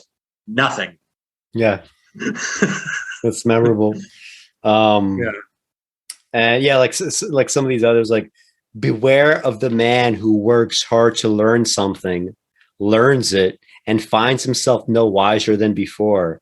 He is full of murderous resentment of people who are ignorant without having come by their ignorance the hard way. And some of the doggerel. We do, doodly do, what we must, muddly must, muddly must, muddly must. Muddly do, until we bust, bodily bust, bodily bust, bodily bust. And to me, that's like, it's just very good doggerel, because it's like, okay, we do doodly do. By saying we do doodly do, it's kind of like you're just engaging in like worthless, meaningless, like series of actions, right? You're not just doing, you're doodly doing, like going through life in that way. And then the next line, what we must, muddly must. It's kind of like this compulsion, but also like this word muddly. There's this confusion in the compulsion. And then he emphasizes this by saying muddly do, like muddly do. Like you don't really have an understanding, of what you're doing and why you're doing it. Maybe Ned Flanders really had the key to Yeah. understanding all of existence. In another poem, this is more kind of like, I guess, like a dialect poem from like Tobago or something, where Lionel Boyd Johnson is the name that of the guy Yes. that invented Bokononism. Tiger got to hunt, bird got to fly, man got to sit and wonder why. Tiger got to sleep, bird got to land, man got to tell himself he understand. Right. Mm-hmm. And like it just like the function of the word got, right? So first of all, I guess Lionel Boyd Johnson is from Tobago. So like you have this like a you have a got could simply be, a dialect word. But if you just take it just like with the two kind of standard definitions, tiger got to hunt. Okay, it can mean that tiger in his allotment, a tiger is allowed to, is capable of hunting. Got could also mean has to, right? He has to do this thing. So either way that you interpret it, like you get, two different kinds of like shades of meaning, but they all kind of like cohere, into the same, like set of narrows. Yeah, it's like you don't have any other choice but to do it, but it's also a privilege that you get to do it. Yeah. Yeah. And also, I mean, he's also kind of like casting doubt on the privilege, right? What is man's privilege to like sit around in existential angst, right? Wondering why. I mean, that's, there's a lot of talk nowadays about like alienation. And I think there are things you can do to undo alienation, but or to lessen it. But the root of alienation is the fact that we have like sapience, and maybe specifically complex language. We have the ability to abstractly conceive of ourselves and our circumstances in excess of our actual like material physical embodiment of what we're doing. Mm-hmm. Yeah. So like that's like a fundamental that's a fundamental both privilege but also burden that we are saddled with as a species. And it's like fundamentally, like, even if we solved every aspect of scarcity, even if we had like perfect equal distribution, we'd still have to live with that. We'd still have to live with the fact that like our yearnings and our imagination is not ever going to perfectly comport with life as it actually is, because it's like our imagination is just bigger than life as it is. Yeah. One last line. Any man can call time out, but no man can say how long the timeout will be. Right. That's just so beautiful because it's so applicable to like so many things in life. You could say, for example, like, this happens to artists all the time. I'm going to take a break from making art and they never fucking return to it. Right. You called your time out, but you didn't know this was going to be the rest of your life. Right. And it's just so applicable to like so many things in life. Well, getting into, the applicability of the whole thing, like the religion itself is both is and is not the official state religion of San Lorenzo. Like it is explicitly banned and explicitly something that you will be killed if you like publicly profess belief in, although we find out in the book he only kills someone about one person every 2 years or so, just to sort of keep the threat alive in people's minds. But it's also like the only cohering thing on this otherwise miserable island that that has no reason to exist and has no natural like it does not at all fit naturally into like the world system or whatever. It's basically, it can only ever be a sponge for resources for the rest of the world. And Vonnegut was writing in the context of like, sort of the banana republic concept, of all these like Caribbean and Latin American countries that basically had sort of that like Leninist, Maoist, like post-colonial socialism that they were flirting with. Mhm. But ultimately they ended up getting enveloped into like capitalist hegemony because that's just how the Cold War went. And so that's probably what he had in his brain. But in many ways, like the thing that this country most reminds me of nowadays is North Korea. Mhm. You know, which like North Korea was, of course, a nation at the time that he was writing, but I don't think that like Juche and the cult of the Kim family specifically Yeah, it was had. very different, very Yeah, different. it was in its very early stages, and it had not solidified and cohered in the way that it has now. But Yeah. I mean, North Korea essentially has the function in the world economy that San Lorenzo in this book has, in that it's, you know, I mean, North Korea has like topographical and ecological richness to it. You know, you can grow food there, which you can't really grow food in or anything else in San Lorenzo, apparently.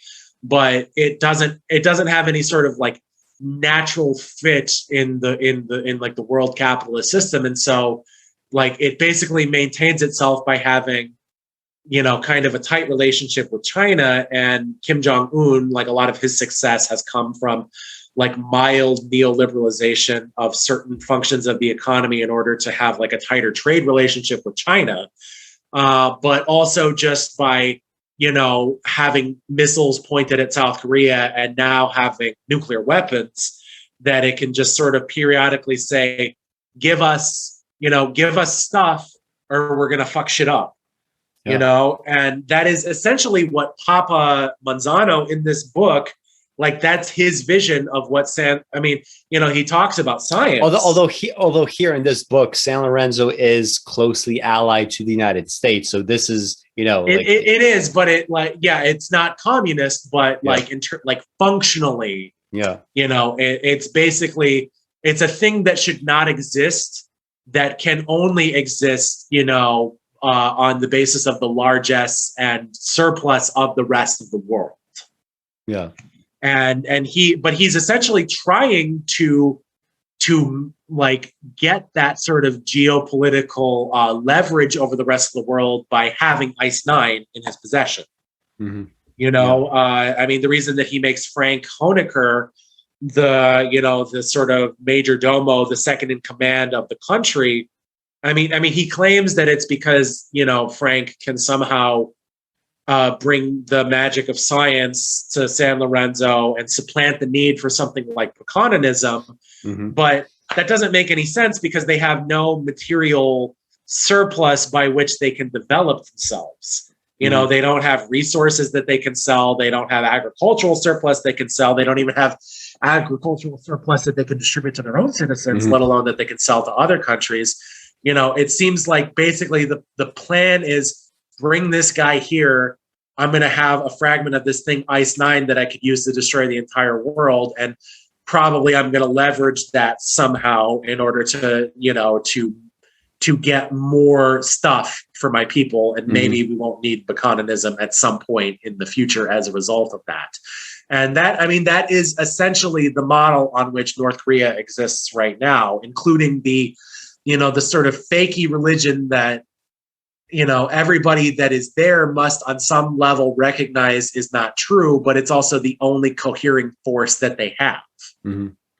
Although, you know, on some level, I feel like with kind of like the logic of San Lorenzo and the utility they found in Bokononism, like, you know, I can imagine a situation where, you know, had there not been any death and like I can imagine Bokononism just kind of like always being useful, right? And I think that's kind of like sort of the point, right? There is a kind of permanent utility to certain, you know, like human constructs, like human made, you know, phenomena, right?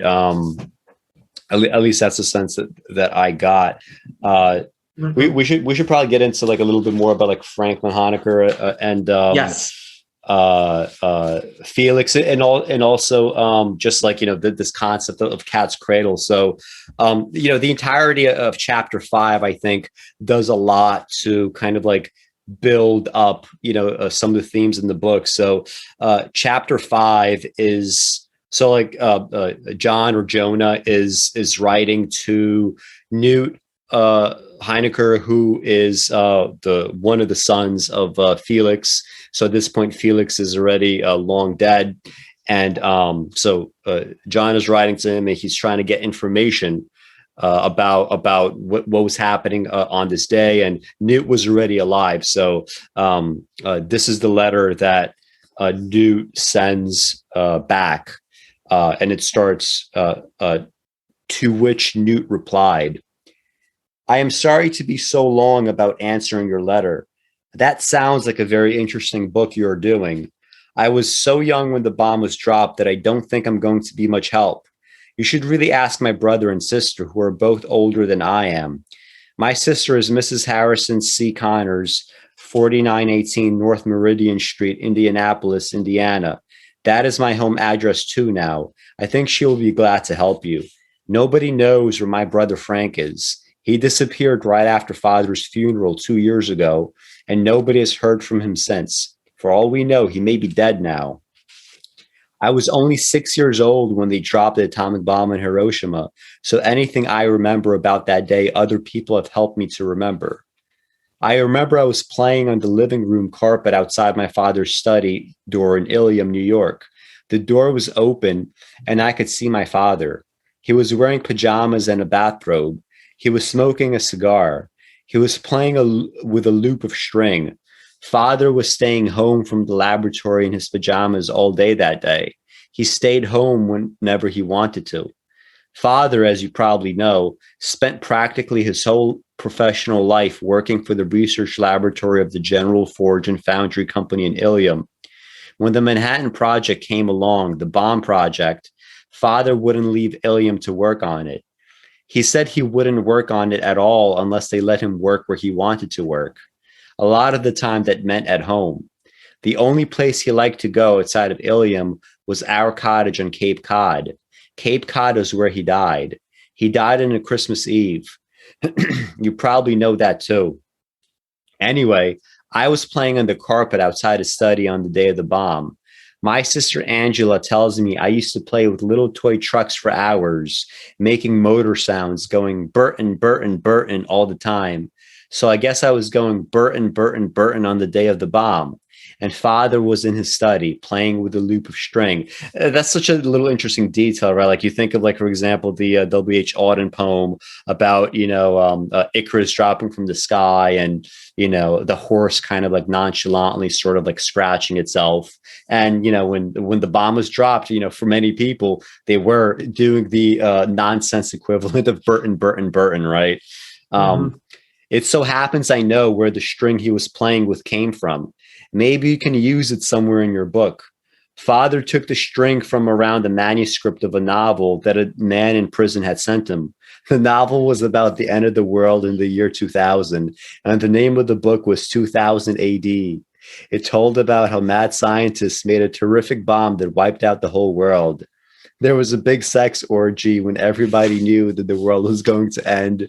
And then Jesus Christ himself appeared 10 seconds before the bomb went off. The name of the author was Marvin Sharp Holderness. And he told Father in a covering letter that he was in prison for killing his own brother. He sent the manuscript to Father because he couldn't figure out what the kind of explosive to put in the bomb. He thought maybe Father could make suggestions. I don't mean to tell you that I read the book when I was 6. We had it around the house for years. My brother Frank made it his personal property on account of the dirty parts. Frank kept it hidden in what he called his wall safe in his bedroom.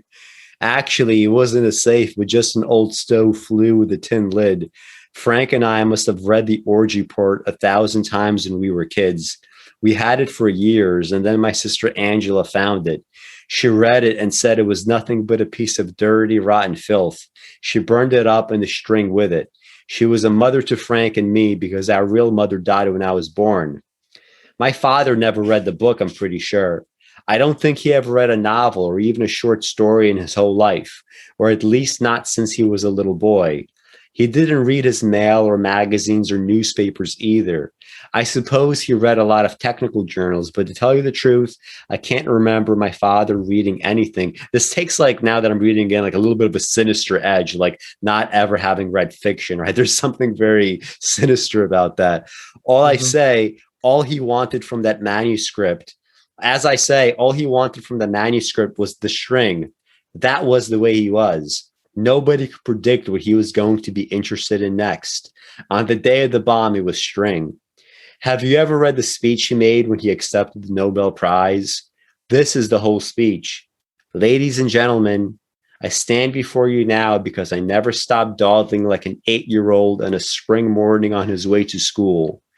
Anything can make me stop and look and wonder, and sometimes learn. Anyway, I am a very happy man. Thank you.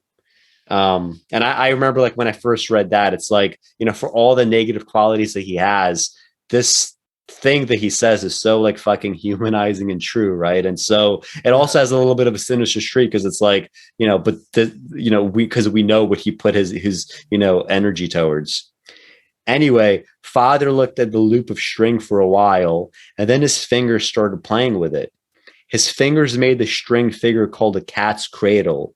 I don't know where father learned how to do that. From his father, maybe. His father was a tailor, you know, so there must have been a thread and string around all the time when father was a boy. Making that cat's cradle was the closest I ever saw my father come to playing what anybody else would call a game.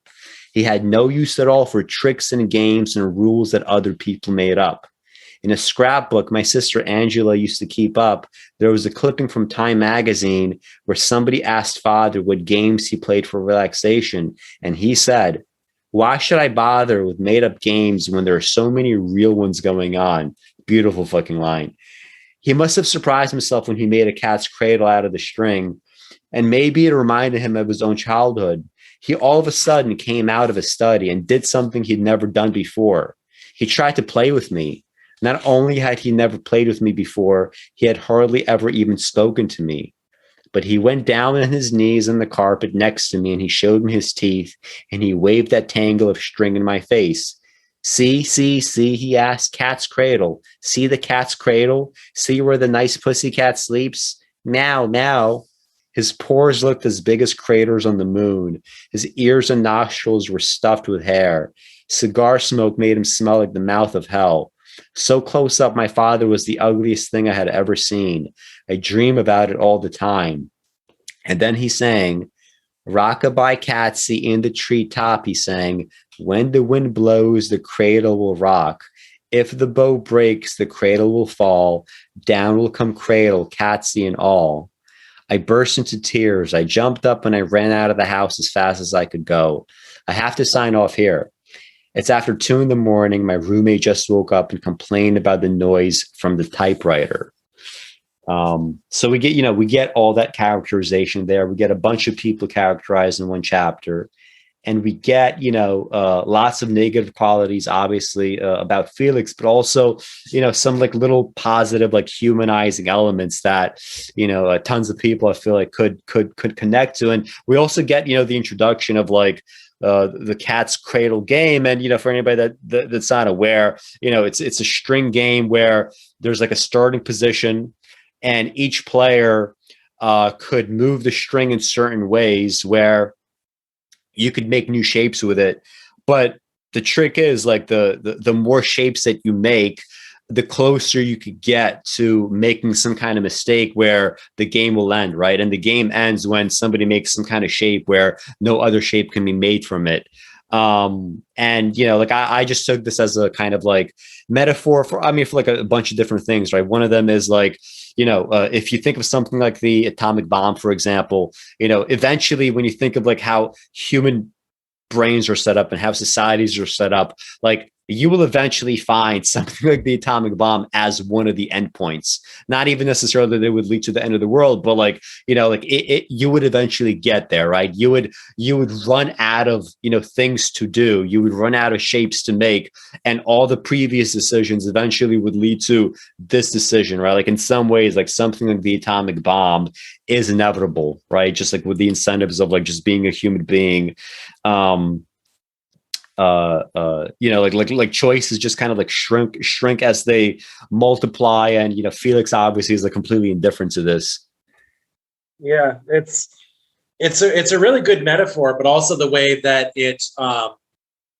the book undermines it as well, because later in the book, Newt is very skeptical of the cat's cradle, because he's like, you see the cat, you see the cradle, like it ultimately does not even look like the thing that it is ostensibly supposed to be referencing, and that really refers nicely back to the the sort of, I don't know, the act of faith or whatever that goes into something, like or the act of imagination that goes into something like that. That if you don't share it, a lot of the things that hold it up break down. And that breakdown is like also fundamentally what goes into something like, world-ending technologies being developed. Mm-hmm. Yeah. Yeah.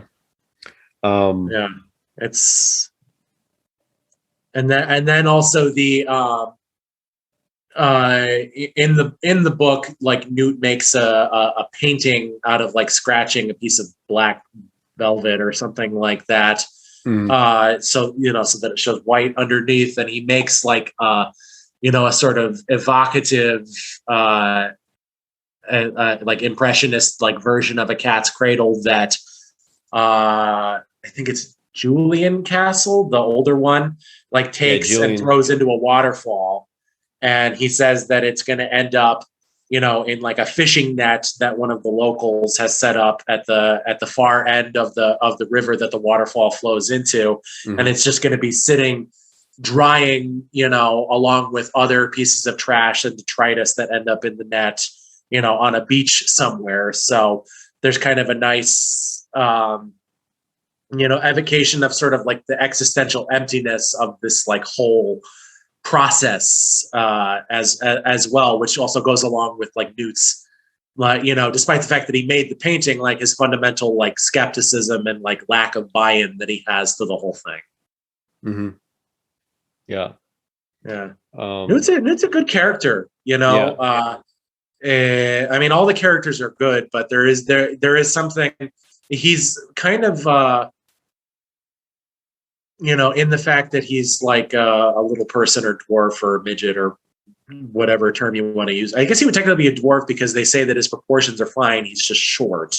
He is like remarkably well adjusted to his situation, and to the extent that he has like, he's the most normal one of the three.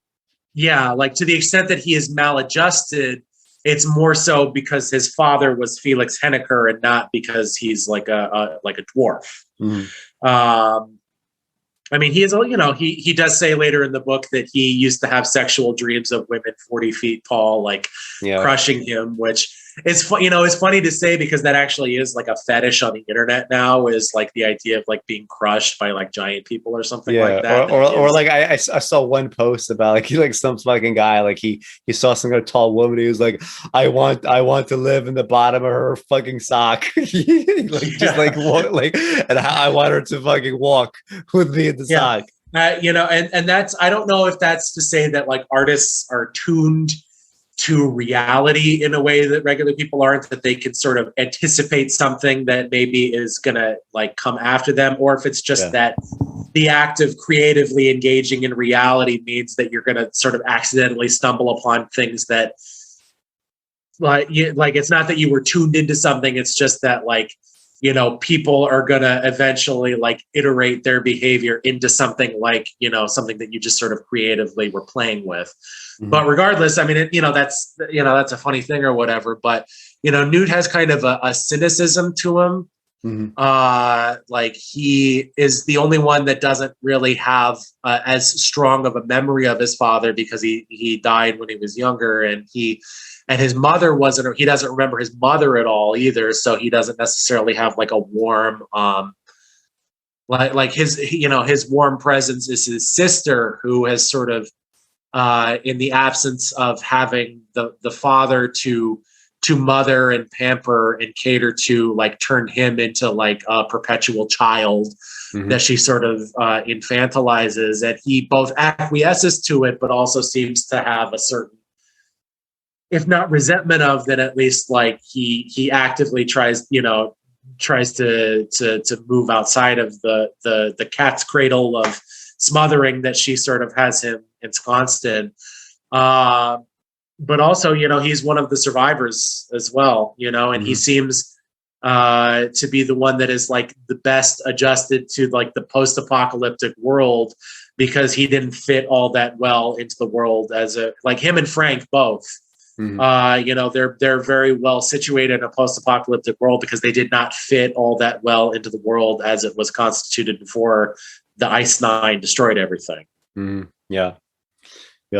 I mean, they're all kind of interesting characters, and like soon after like this letter from Newt, I said I was going to read this whole thing, pages 13 to 17. I'm getting increasingly tired, so maybe I won't, but basically like you get a bunch of characterization in chapter 6, like right after this, one after the other. Like Angela gets characterized, Newt himself gets characterized some more, Frank, who's like this kind of like, I'm not sure if I call him a bully, but he's like, putting bugs together into like, a bottle. He's like trying to like make them fight by shaking it up. You have Felix. I'm not sure if like, this is like Felix kind of like, entering like the early stages of dementia or something. But I remember actually you reading Cat's Cradle for the first time when you visited me for the first time, when we first met in 2014, because we first met on the internet. And I remember you reading Cat's Cradle, and I remember you laughing like very hysterically from the other room, because you're reading the part where Felix is like he's like getting obsessed with these like fucking turtles. Yes. And he stops working. He stops working on the atomic bomb. And the only way that they could like get him to start working again is like they remove the turtles from the office. And then he turns to his family and he asks, when turtles go back into their shells, do their spines buckle or contract? That's the question that he asks. Yes. And then what's the daughter's name? Angela, yeah. Yeah, Angela. She gets him to start working on the bomb again by just taking the turtles away. Yeah, and he completely forgets about the turtles, right? Yeah. And that's the thing, like like on some level, like he's presented as like this, this sort of like harmless figure, and in the most kind of like generic baseline way of like just being a family man. He's a little bit harmless, but I mean, he's also like, he's bad to his wife, obviously. He seems to be neglecting his kids, but he's like this kind of like happy-go-lucky figure, and yet, like I'm just wondering, like, what do you think is like the function there? Like this like happy-go-lucky figure that happens to be working on like the fucking atomic bomb. Like did that mean anything to you or what? Well, I think you have to bring like the politics into this a little bit, because like Vonnegut himself, I mean, he was some kind of socialist or anarchist or something like that. He was some kind of left tendency. He was skeptical of governments and nation states and things like that. He sort of thought you could get to a point where people could basically govern themselves, interpersonally and socially. I think there's an interview where he says something like, when I was a prisoner of war in World War II, we were all really tightly bound. And if somebody was a thief, we could deal with that person that was a thief without needing to like brutalize or imprison them. I mean, we were all in prison. So I guess, so I like, there is something, teleologically about any kind of left tendency that suggests that like the natural end state of human beings is something like an engagement with reality that is like play-like, that is like you have eliminated, the need to worry too much about like securing the material means of subsistence. And so you can sort of delve into reality, in a more playful, enjoyable kind of way. but like Felix is kind of the he is sort of like what that would look like if it is not bounded by any kind of like socially agreed upon morality that can like bound behavior in a way that is like pro-social. Like he is kind of a saint-like figure in like the classical sense of like sainthood, as I mean, I guess it technically means like you did a miracle, but most of the people that are lauded as like saints in Catholicism or Eastern Orthodox or whatever are people that sort of like became in some way unmoored from like the petty gritty reality of political life, and sort of engaged with God on a more like abstract or fundamental level, and tried to bring something of that experience to other people. Yeah. And Felix, it is kind of, he has some of that quality, but he has, I mean, I think at one point, like one of the dumb characters that works at the Ilium Forge and Foundry, she said to him something like, like he asked her, like, what is something that you are sure that you know? And she says, oh, I know that God is love. And he says, what is God? What is love? Mm-hmm.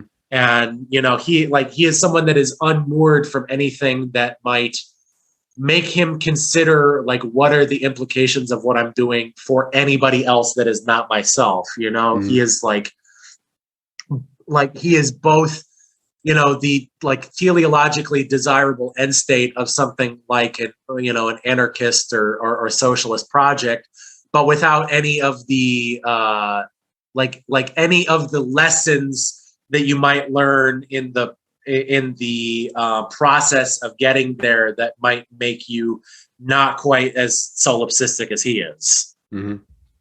Yeah, and I mean, like viewing it in terms of like a saint in the literal sense of like rendering some sort of miracle. It does make sense, within some of the tropes of this book. Like, I mean, like all the time, like there's this kind of idea, like this connection between like science and magic, right? How can we, this counter idea that, well, science is better than magic because it's magic that's real, right?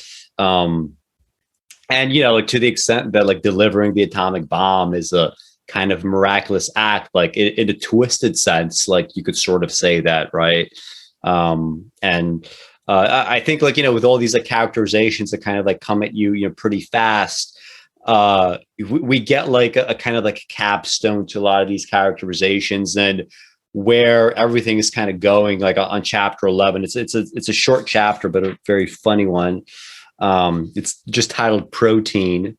So this is like when John is like going around trying to get more stories about the kids, about Felix, and he comes upon some people at a bar. And this is what's said. He was supposed to be our commencement speaker, said Sandra. Who was, I asked. Dr. Hoenniker, the old man. What did he say? He didn't show up. So you didn't get a commencement address? Oh, we got one. Dr. Breed, the one you're going to see tomorrow, he showed up, all out of breath, and he gave some kind of talk. What did he say? He said he hoped a lot of us would have careers in science, she said. She didn't see anything funny in that. She was remembering a lesson that had impressed her. She was repeating it gropingly, dutifully. He said, the trouble with the world was... She had to stop and think. The trouble with the world was, she continued hesitatingly, that people were still superstitious instead of scientific. He said if everybody would study science more, there wouldn't be all the trouble there was. He said science was going to discover the basic secret of life someday, the bartender put in. He scratched his head and frowned. Didn't I read in the paper the other day where they'd finally found out what it was? I missed that, I murmured. I saw that, said Sandra, about 2 days ago. That's right, said the bartender.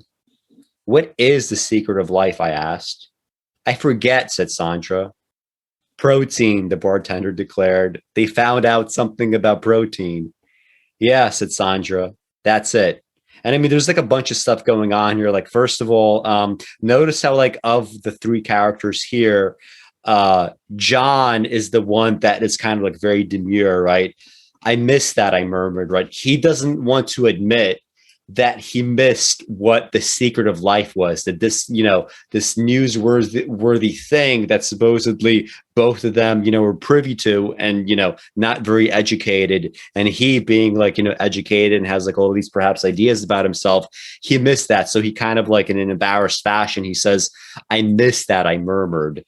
And yet, for the other two characters, when they like inform him what the secret of life is, like, they do it so casually. They don't care. There's no meaning to it. There's no response to it. It reminds me a lot of how like, you have this like funny little inversion in Office Space, right? Where like, like they're sort of like, bitching about like not being part of the American dream, about having to work these long hours doing bullshit. And then somebody asks the main character, what would you do with $1 million? And he says, absolutely nothing. I would sit on my ass and I would do nothing. And then you realize like, yeah, that's kind of like, this is how so many people view leisure. This is how so many people view meeting. This is what they want for themselves. They just want to be vegetables. And, in a sense, like, it's like this like anticlimactic secret that gets revealed. And in the meantime, you characterize so much of like the American ethos. You characterize a character here, right? Jonah, right? Who's obviously like important for the rest of the text. And how like everything just kind of, parallaxes around him. This is, a very short chapter, but, it's funny. And there's like so much going on underneath the surface if you like think about it. Yeah.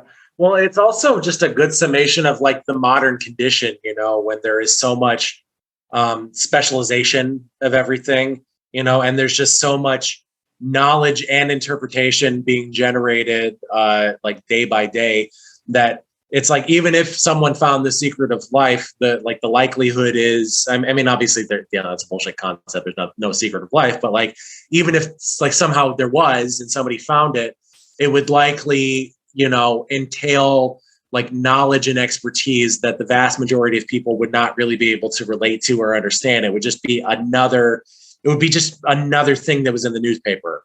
It wouldn't be anything that would change their life. It would just be another thing that they really couldn't engage with in any meaningful way, both, because of the general limits of the average person, but also the relative lack of time that people have to really dig and engage with this kind of shit. Mm-hmm. Yeah. Yeah. I mean, from this point, the book just kind of like moves a lot faster. Eventually we get to like the reason why he gets to San Lorenzo is he has like an unrelated writing assignment there. And he just like discovers like, holy shit, like actually like Frank Hoenniker is there.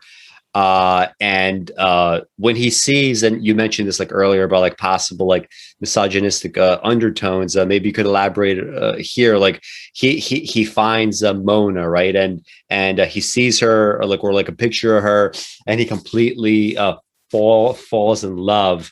And to the extent that I mean, there's like a misogynistic quality element to the protagonist. I mean, he calls it, part of his karass, but like, perhaps this is a granfalloon, right? Where he's just kind of like, he becomes so fixated on her, but for no apparent reason other than what, like, like you said earlier, like what, he's horny, like, he lusts over her. Like there's nothing except like a picture, right? And he just decides that he has to have her, right? So he gets embroiled now in the San Lorenzo politics from this point forward. And I think these are all kind of like intelligent artistic choices on the part of Vonnegut.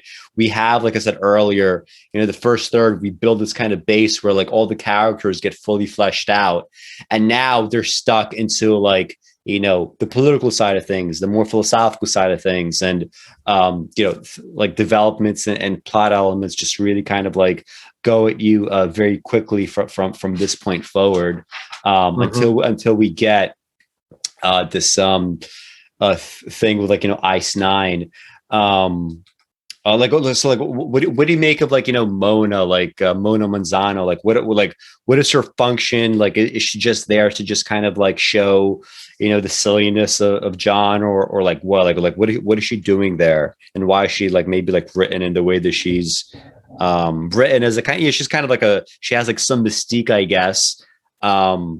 She's not, maybe I'm missing something. She's not totally interesting to me as a character, except as a kind of like foil to John, right? Well, it's hard. I would say she's mostly an underdeveloped character, although that's just kind of a function of where she is introduced in the book, as an actual physical presence, because most of the characterization stuff happens before he actually goes to San Lorenzo. And once he actually gets there, it's sort of a rapid fire unfolding of plot stuff and philosophy and politics and all that. I mean, you could say, in some ways she's the most actualized character in the book, because she really is. Yeah, that's the irony. She lives and believes in the philosophy of Bokononism in a way that basically nobody else can. And the fact that she is herself like mixed race, she's the daughter of presumably a San Lorenzo native and this like Finnish architect that came to the island to design was it the hospital or the castle? I can't remember. The hospital, right? The design. I don't really remember. Well, and I think she's the daughter of like a Finnish architect that designed the hospital. I could be wrong about that, but I think so. So there's like some subtle commentary about like the need to merge like the relentless rationalism of the West with the sort of more organic and I guess like holistically like fulfilling folk ways of people in the developing world or people in more like traditional societies. She's also just and she has both. When later in the book when they're in the bunker after the Ice Nine has hit the ocean and frozen everything, he tries to have sex with her and it's not very good. He doesn't like it. Yeah, and she doesn't like it, and her response to why it wasn't good, she's like, well, that's like how you make babies, right? Does this really seem like a good time to make babies? Her reasoning is like has both like a spiritual psychological edge, but also just sort of like a biological rationale to it as well. So she's kind of she's the estuary of different tendencies embodied in a single character. And in some ways that's kind of her weakness as a character, because her inner life is not exactly developed, but that's also like justified aesthetically in the book because it's implied that she has been sort of an object of adoration and affection across the, like since she was a very little girl. Maybe because she did have like a Western father, so she was kind of, an object of aspiration for many of the islanders who don't really see much of a future for themselves on the island itself. And also just it's kind of a weird fact that until maybe the last 10 years, it was pretty acceptable for older people to lust openly after like pretty young women. It's only now that, with sort of a mature development of feminism and other things that we kind of realize that that's maybe not so cool, not so kosher, at least in a lot of circumstances where it rears its head. But, she wouldn't have had much of a chance to develop herself personally because she has never been anything but, either a figurehead for the secular civic side of the society and the religious side simultaneously, being someone who really embodies the religion, and she'll do the bokomaru, the foot massaging ritual with basically anybody that she encounters, and she has a generalized love of everybody, or so she claims. You know, she's sort of like the, you know, the to get all Lacanian or whatever, like the obscure object of desire in that she has really no cynicism. The main character is very, very cynical and quasi-nihilistic for much of the book. Even though she has the best reason to be cynical of anybody in the book because she has been totally denied her agency for her entire life. Yeah.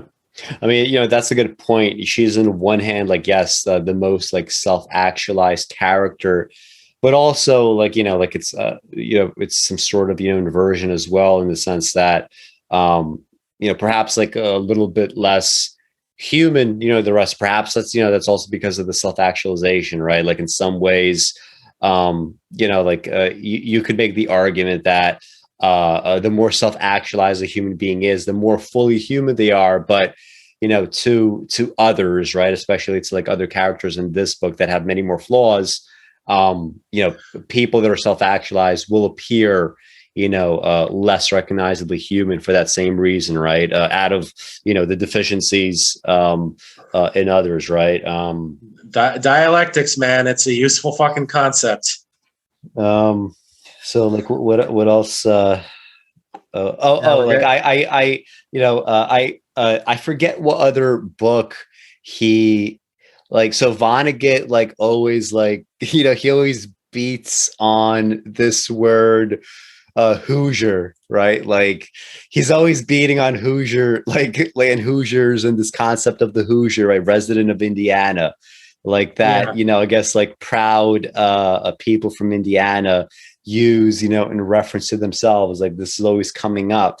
And like in this book, like there's the Mittens, right? The Mintons are characters that are they're married, and they seem to be like in love in some in like, you know, different ways. And the female Minton, I forget her first name, let's just call her Mrs. Minton. Like she, you know, she says that she's a Hoosier, and she's trying to get John on board. Like, hey, like, you know, you have to be like proud of this. You have to think of me, you know, as your mother. And by making the Mittens so kind of like silly, and like in other ways, like this like emphasis on being Hoosiers, like this is Vonnegut's way of like reintroducing this idea of the false karass, right? And like interestingly enough, like that word Hoosier, Hoosier, this is literally something like that could have come from a Vonnegut book, right? This is literally like it could be like a Bokononist term, right? It just sounds so silly, it sounds so like dumb. And the fact that there's like what is the etymology of that term? Is it French? I don't remember. I actually like looked it up for this conversation that I forgot, but like it's just like odd, but like it's odd, like no matter what the etymology is, for, you know, people that speak English in America to be using this like word, like Mike Pence, for example, says that he's a proud Hoosier, right? It's just so fucking like, well, you know, silly. The reason that it works so well as like, you know, the embodiment of a granfalloon in the book is that, is it the only like word for a resident of a state that does not have the name of the state in it? Is there another one? I don't know, but it could be.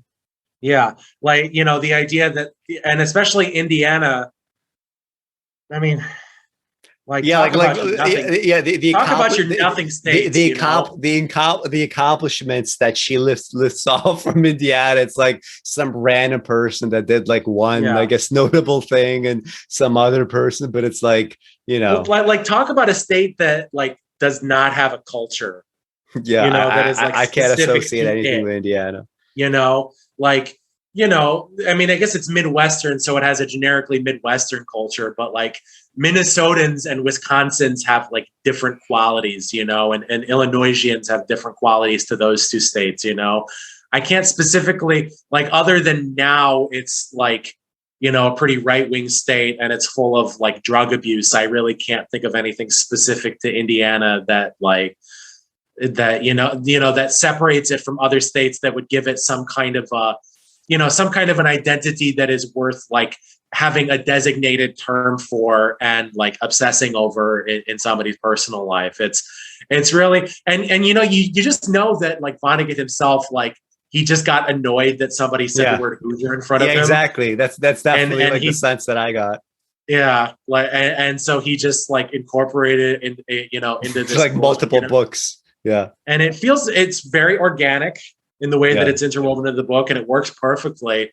But it's also just some weird little thing that bugged him, and that's like the ineffable aspect of art, like just the taking something that is so small and specific to your subjective experience of life and finding something about it that touches on something a little more universal. Speaking of Indiana, we saw like, is there anything notable? Honestly, the only thing that comes into my head is I'm not sure if you remember the show from Nickelodeon in the 90s, Erie, Indiana. Do you remember? Yeah, I do. Yeah, I actually don't remember any episodes, but like, I get a sense like perhaps maybe it might have been like a better than average show. Yeah. Right. The only thing I really associate with Indiana culturally is that it was in like the early part of the 20th century. It was a state where the Ku Klux Klan, was very powerful, but the politics were predominantly Republican instead of Democrat. Yeah. That's it. That's not a very proud legacy. Yeah. So last 30 years, we have a Nickelodeon show. We have,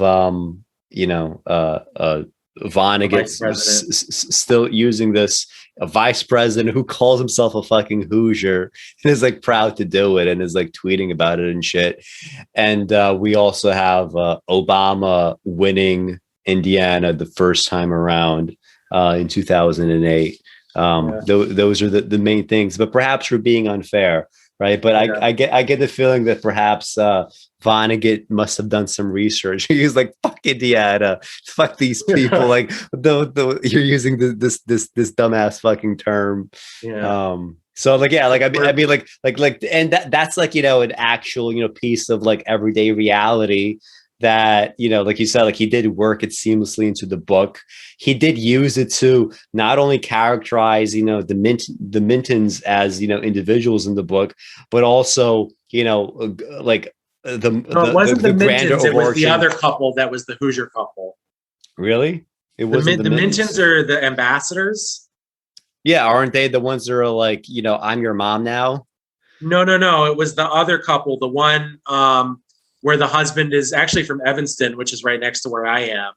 And he has the bicycle factory that he wants to open on San Lorenzo. Oh yeah, you're right. Yeah, that's it. Yeah. Yeah. But I mean, regardless, it's still actually the Mintons are like the other most self-actualized like characters in the book, and it's implied that it's because they have found their purpose in life in each other and to the exclusion of the rest of the world. Yeah, and that there was a phrase for that too. What is the Bokononist term? Dupras. Yeah, Dupras is like it's a karass of two people only, right? And in this case, they are married. And they actually, I'm not sure if do they die at the end, or do we just see them like going down into the ocean? I think they might have died. They are on. When the plane crashes into the cliff and the platform starts like breaking apart, he saves the Minton, or no, the I forget what their last name is. He saves the Hoosiers, but they are trying to the Mintons are trying to be dignified ambassadors and not show panic in this moment of crisis, but they end up like stuck on, like by the time that it's like cracked and gone too far apart from where they could possibly be saved, they fall into the ocean. And then even if they didn't die from that, the Ice Nine falls in shortly after, and they of course would have died from that. Yeah. Well, there's a lot more in your notes to talk about, but we are getting on the late side. I see you. I'm usually like actually long asleep by now. It's already like it's going to be midnight soon. Yeah, let's just like wrap this up here. So like just the It's concept. funny because it's like a book you could talk like. I Yeah, I feel mean like we could talk we about could this do for this like like yeah. And there's tons of stuff to 12 read. Like hours. there's tons of excerpts you could keep going through. I stopped like I stopped taking notes at some point because it's like we won't have Just time for everything. everything. Yeah. Um, well, but like let's talk about like the concept of like ice nine, right? Like why ice nine? Why not? So like he's talking about the atomic bomb here, obviously, right? This is how the book begins, but he doesn't stick with the atomic bomb. This eventually gets into ice nine as a kind of like replacement for it. And I guess my question to you is why ice nine? Why not something else? To me, like my basic answer. I mean, there's like more to say, but at some point, like I could imagine, like this being written in the '60s.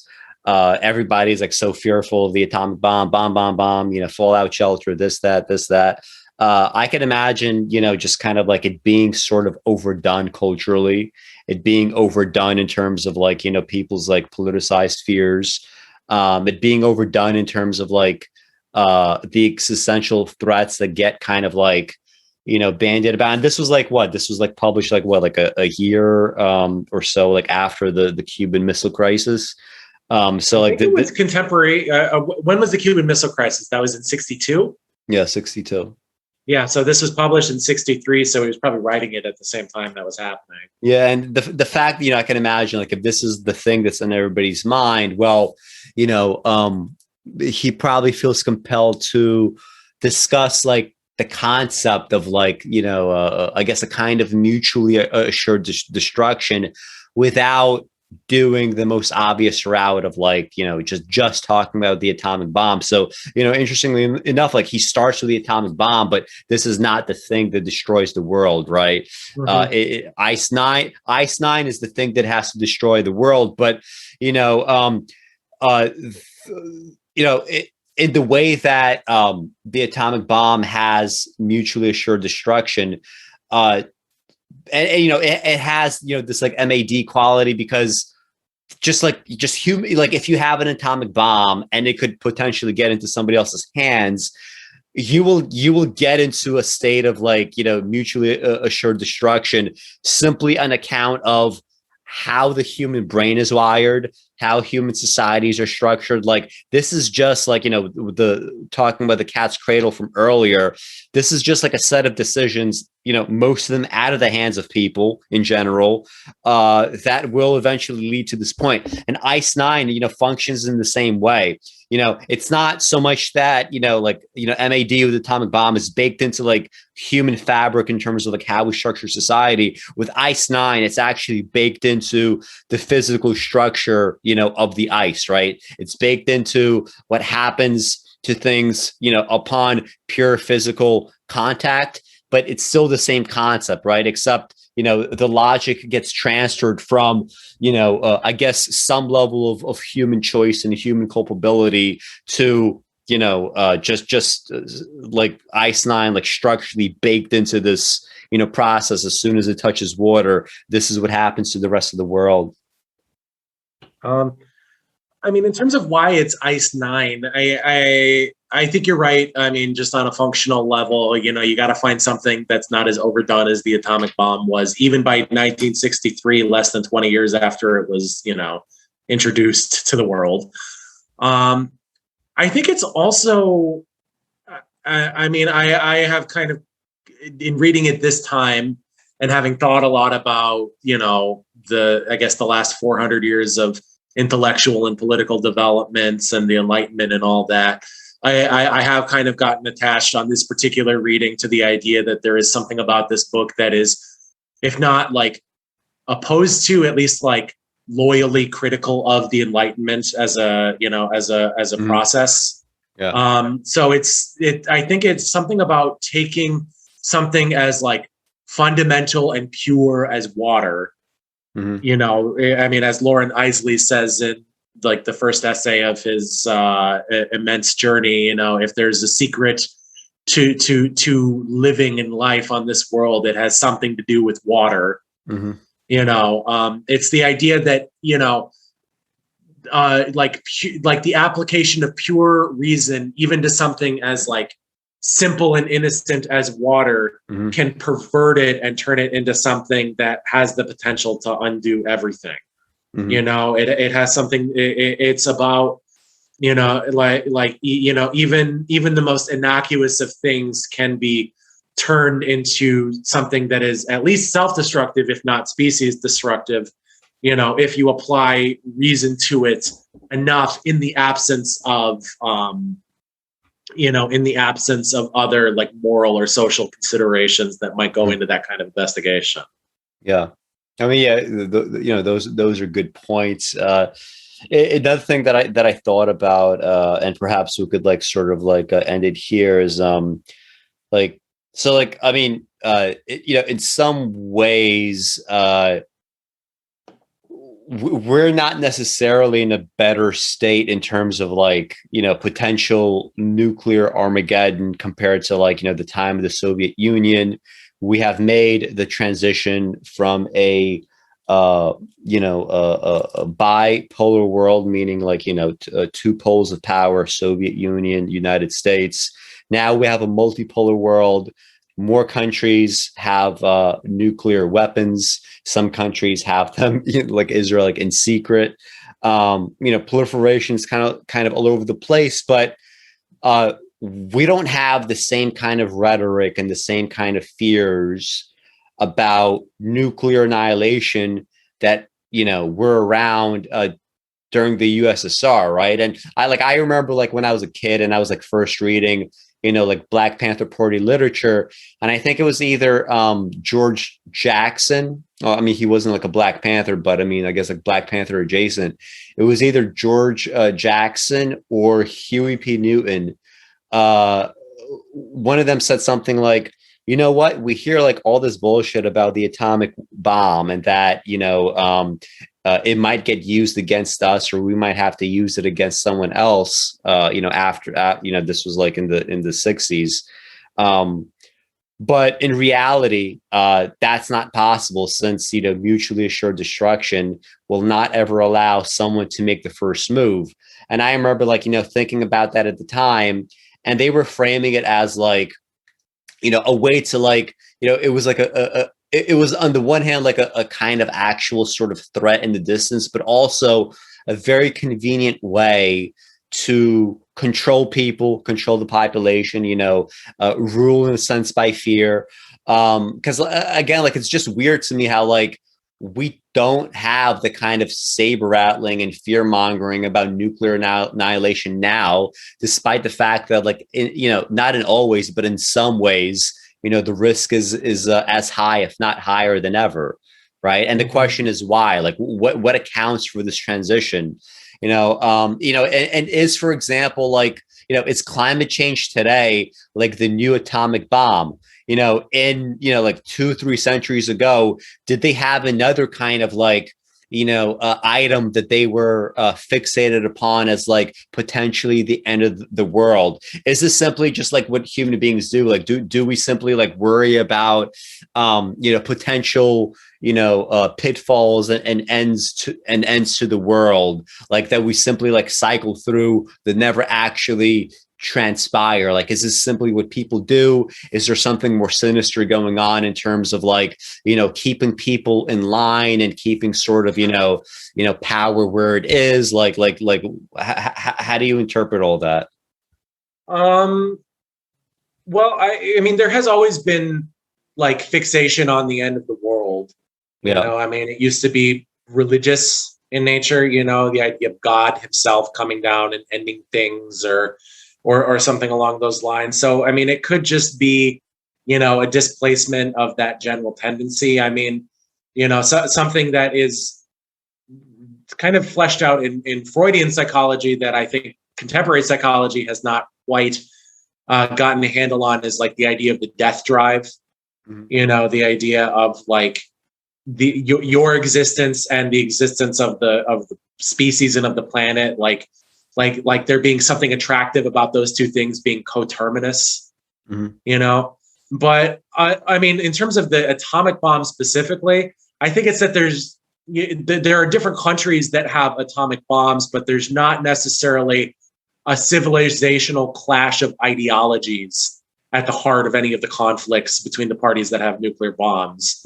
There are like petty regional interests, like Pakistan and India, or India and China, or China, or broad economic conflicts and entanglements like China and the United States. But there's not anything like two societies proposing radically different modes of being in the world, like the United States. And I mean, the USSR really never was that, but at least theoretically, that's what the philosophy that they were ostensibly founded on was promising. So there wasn't, there's nothing at stake in modern conflicts like that you could sort of conceivably see, like that total destruction of everything, being something that somebody might pick. However, the funny thing is, like, as the fear of the atomic bombs goes down, I actually am kind of afraid that someone will sneak past the goalie in one of these countries that is not versed in the like geopolitical strategic considerations that go into the atomic bomb and actually use it. I mean, like, there was report, with Trump, you could never like know what was real and what was like a media hysterical invention, but supposedly he talked about like launching a nuclear bomb at a hurricane, to try and disperse it.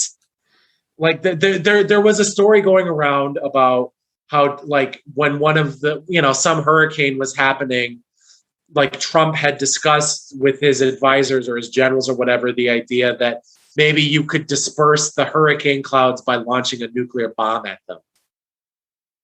So, assuming that Trump is a representative not so much of something specific to the United States, but of what's going to happen as, the people that designed these systems that on some level knew they weren't totalizing, that understood that there was like a useful fiction aspect to everything, are supplanted by people that have been raised in this milieu and believe in it wholeheartedly.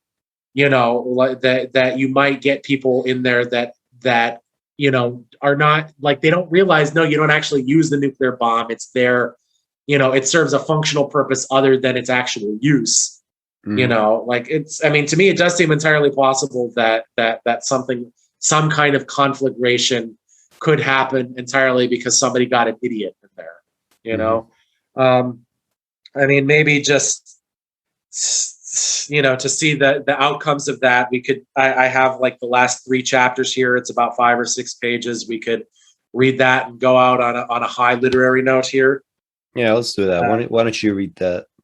Okay, so we'll start chapter 125, the Tasmanians. When I found little Newt painting a blasted landscape a quarter of a mile from the cave, he asked me if I would drive him into Bolivar to forage for plants.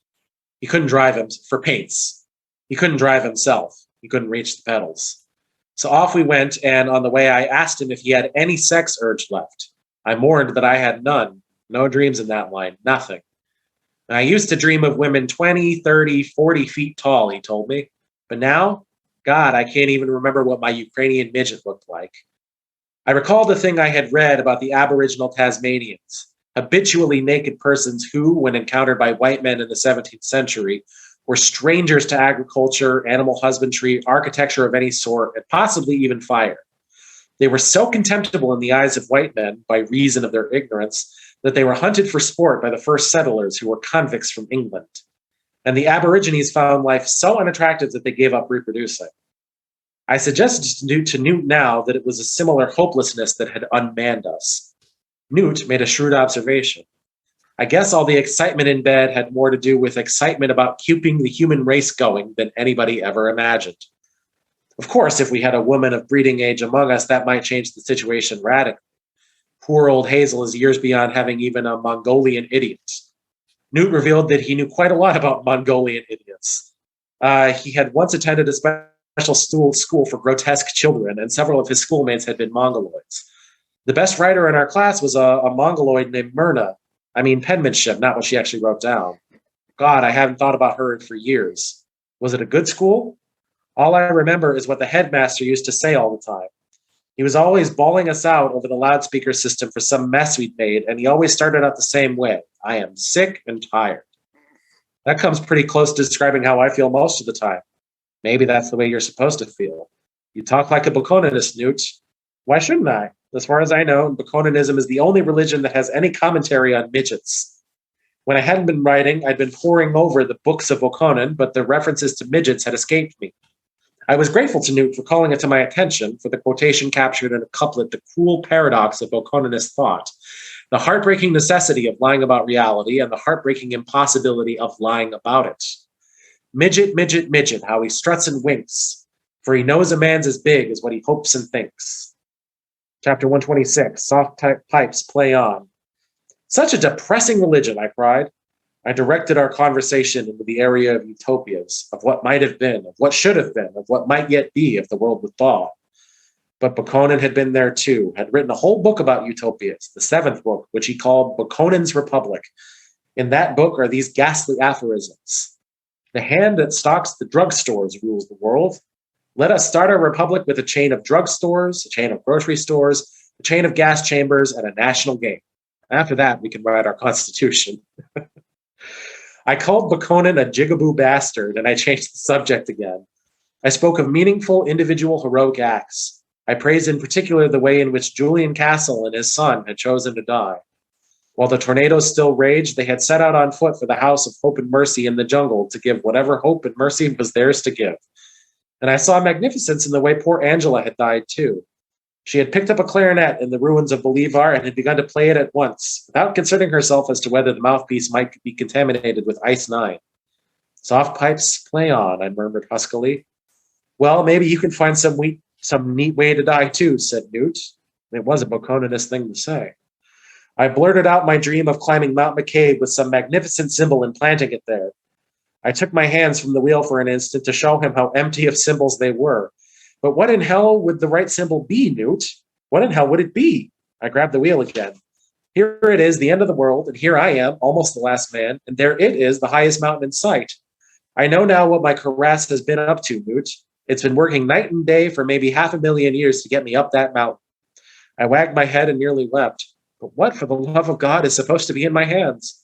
I looked out of the car window blindly as I asked that, so blindly that I went more than a mile before realizing that I had looked into the eyes of a Negro man, a living colored man, who was sitting by the side of the road. And then I slowed down, and then I stopped. I covered my eyes. What's the matter? Asked Newt. I saw Bokonon back there. He was sitting on a rock. He was barefoot. Sorry, this is chapter 127, the end. He was sitting on a rock. He was barefoot. His feet were frosty with ice 9. His only garment was a white bedspread with blue tufts. The tufts said Casa Mona. He took no note of our arrival. In one hand was a pencil, and the other was paper. Bokonon? Yes. May I ask what you're thinking? I am thinking, young man, about the final sentence for the book of Bokonon. The time for the final sentence has come. Any luck? He shrugged and handed me a piece of paper. This is what I read. If I were a younger man, I would write a history of human stupidity. And I would climb to the top of Mount McCabe and lie down on my back with my history for a pillow. And I would take from the ground some of the blue-white poison that makes statues of men.